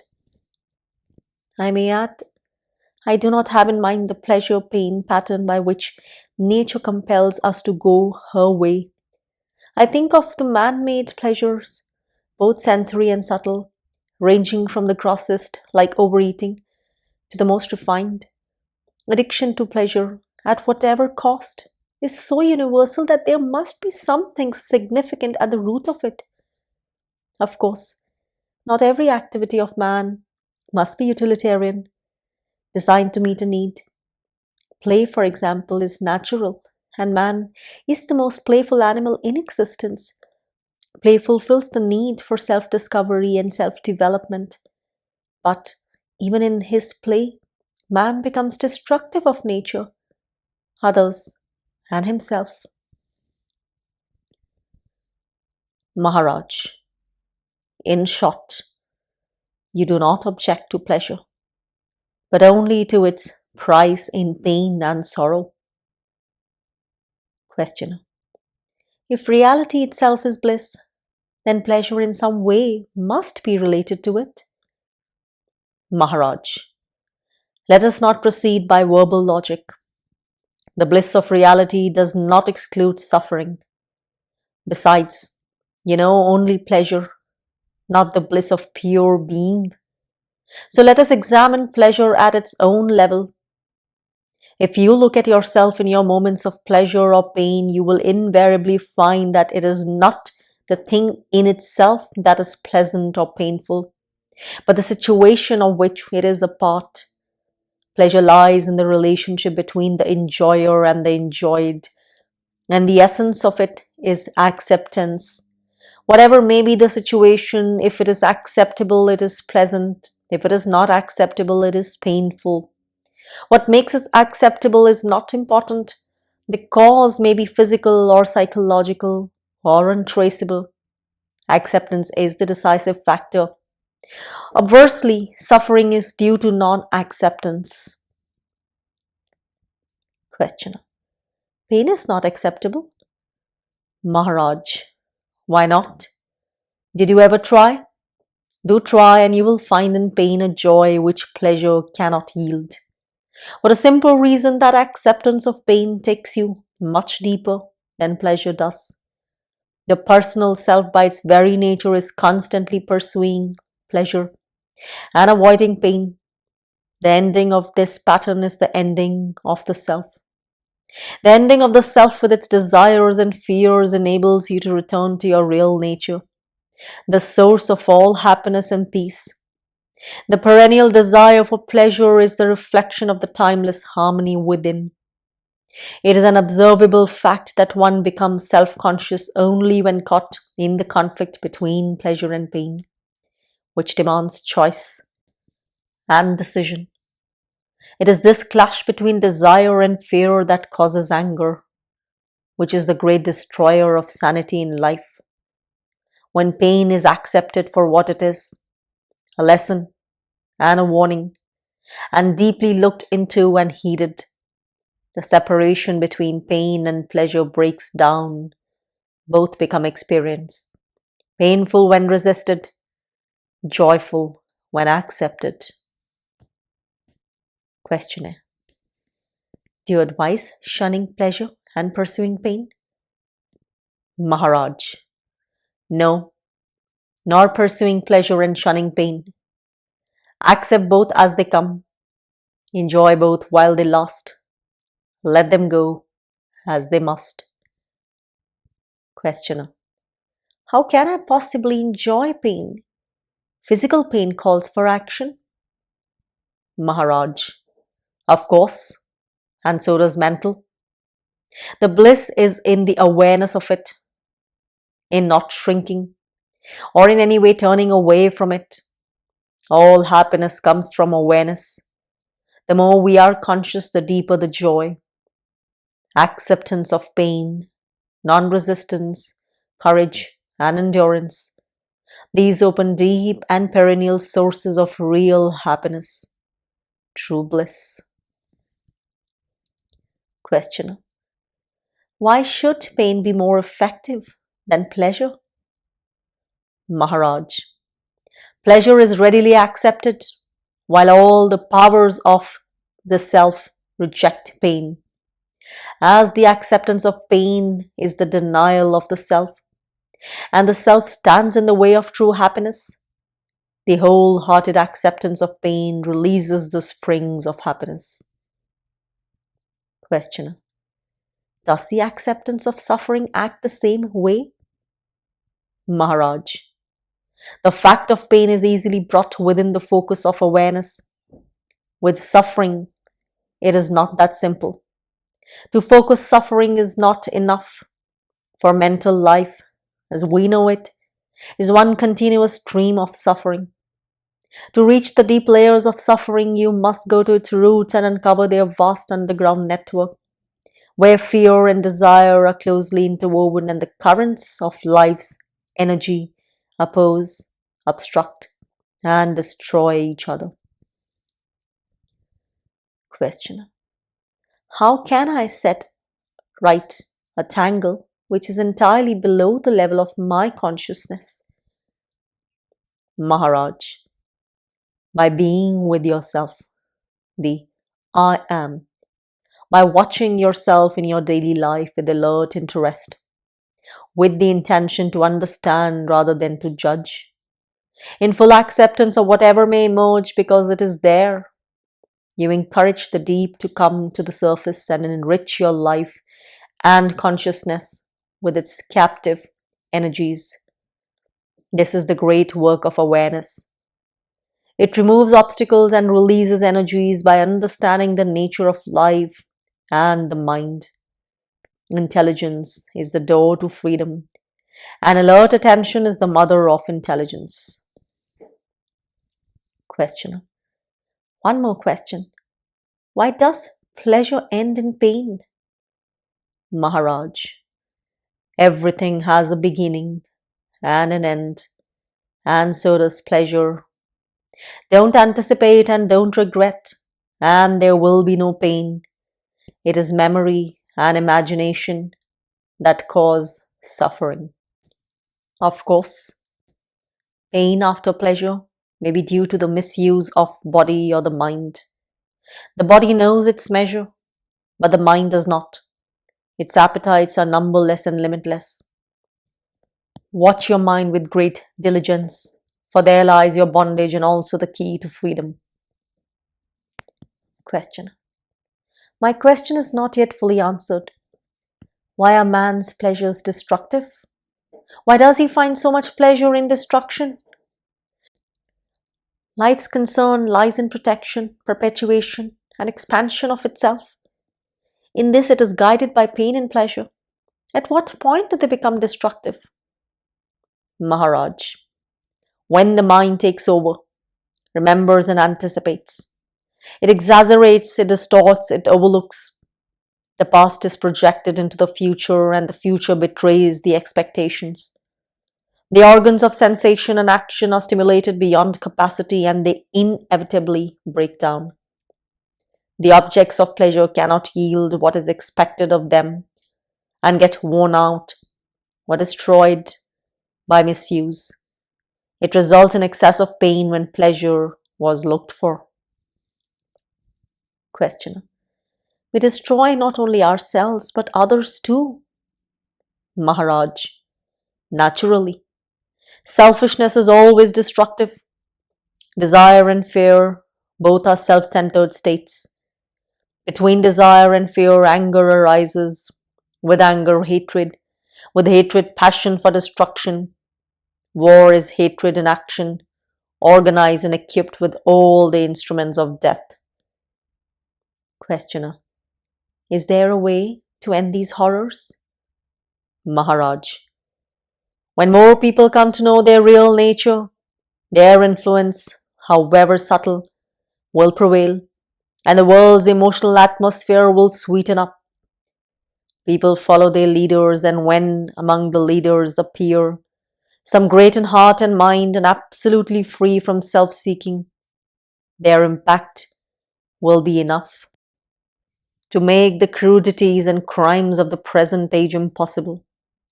A new golden age may come and last for a time and succumb to its own perfection, for ebb begins when the tide is at its highest. Questioner: is there no such thing as permanent perfection?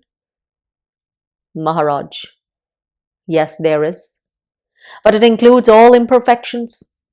It is the perfection of our self-nature which makes everything possible, perceivable, interesting. It knows no suffering, for it neither likes nor dislikes, neither accepts nor rejects. Creation and destruction are the two poles between which it weaves its ever-changing pattern. Be free from predilections and preferences, and the mind with its burden of sorrow will be no more. Questioner. But I do not suffer alone. There are others. Maharaj. When you go to them with your desires and fears, you merely add to their sorrows. First be free of suffering yourself and then only hope of helping others. You do not even need to hope. Your very existence will be the greatest help a man can give his fellow men.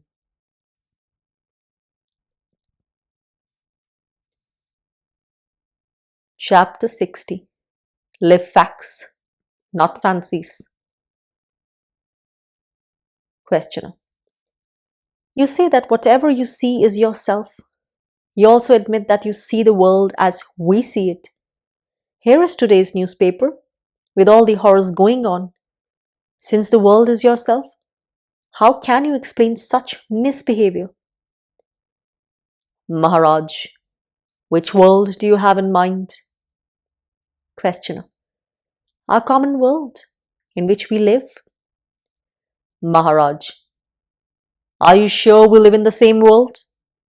I do not mean nature, the sea and the land, plants and animals. They are not the problem, nor the endless space, the infinite time, the inexhaustible power.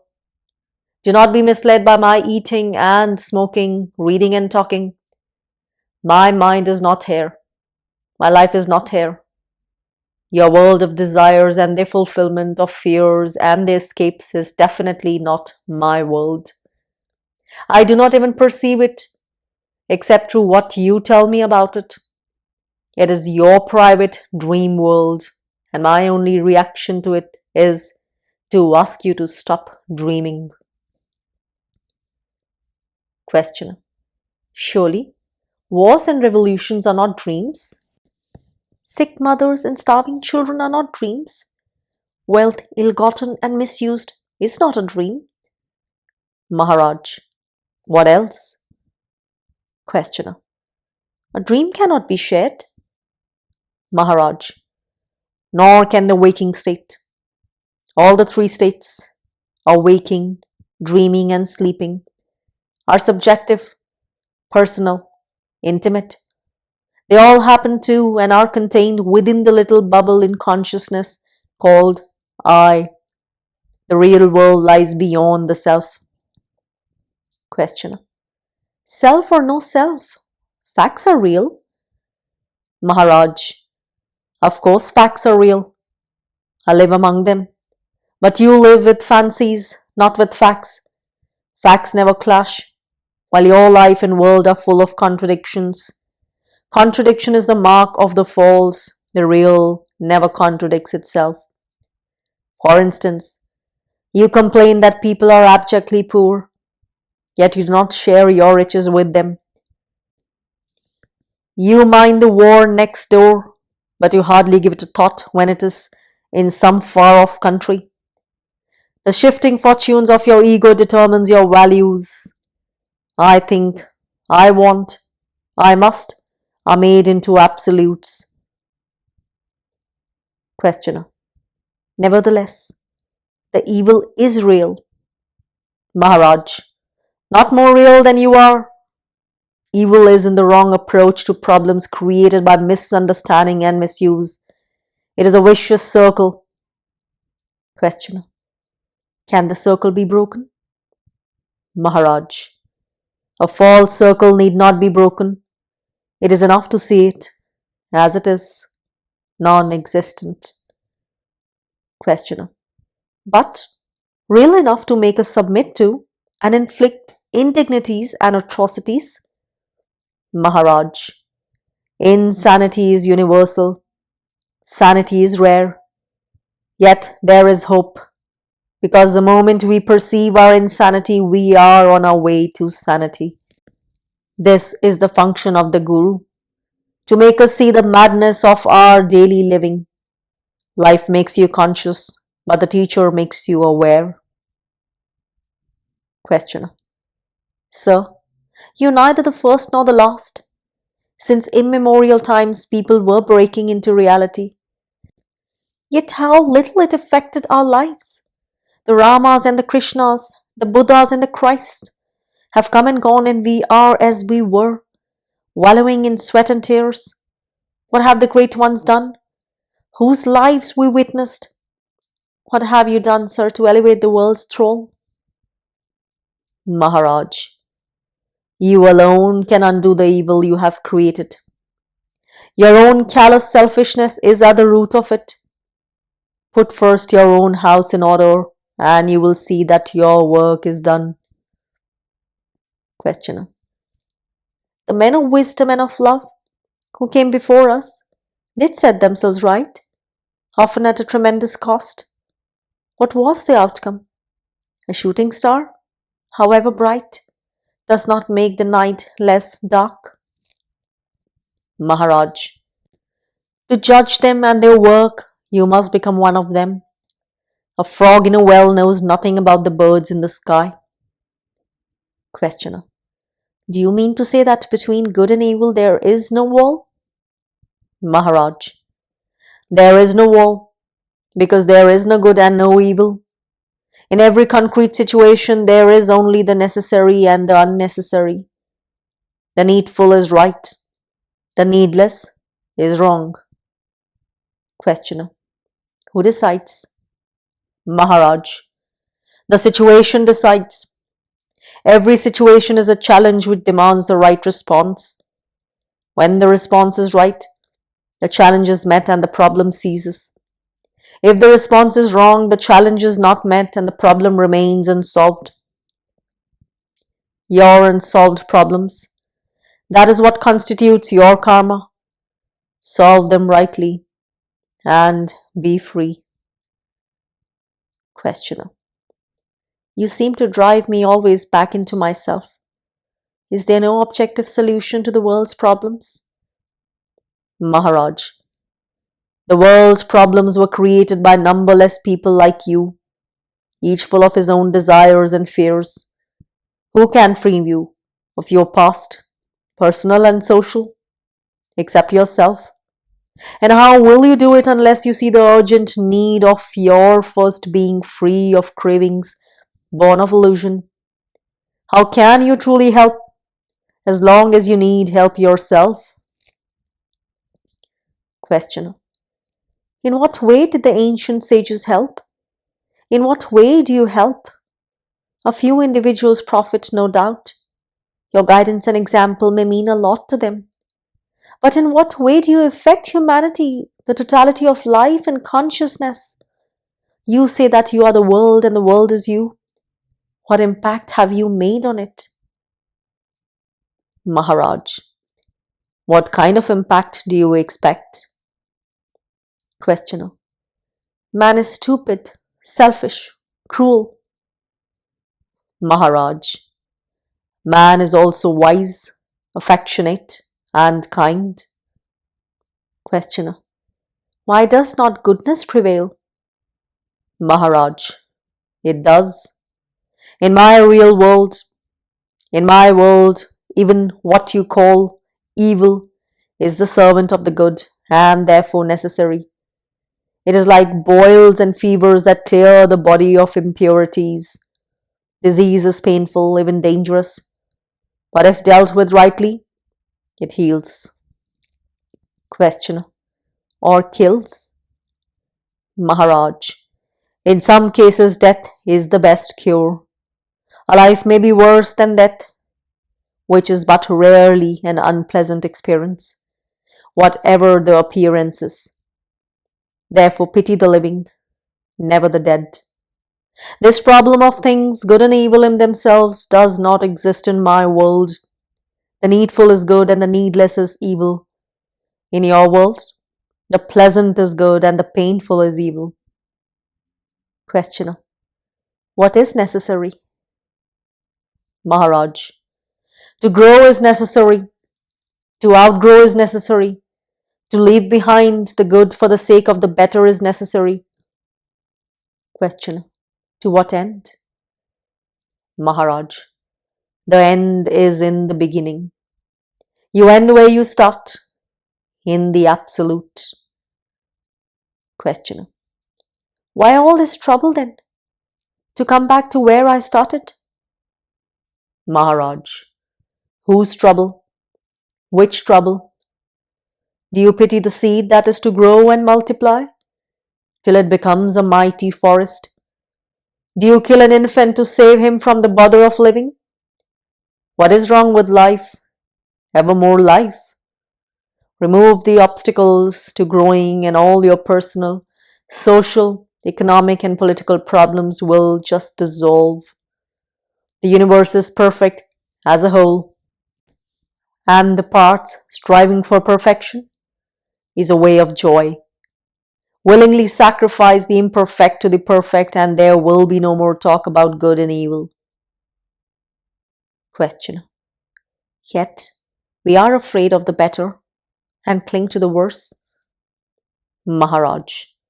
This is our stupidity, verging on insanity.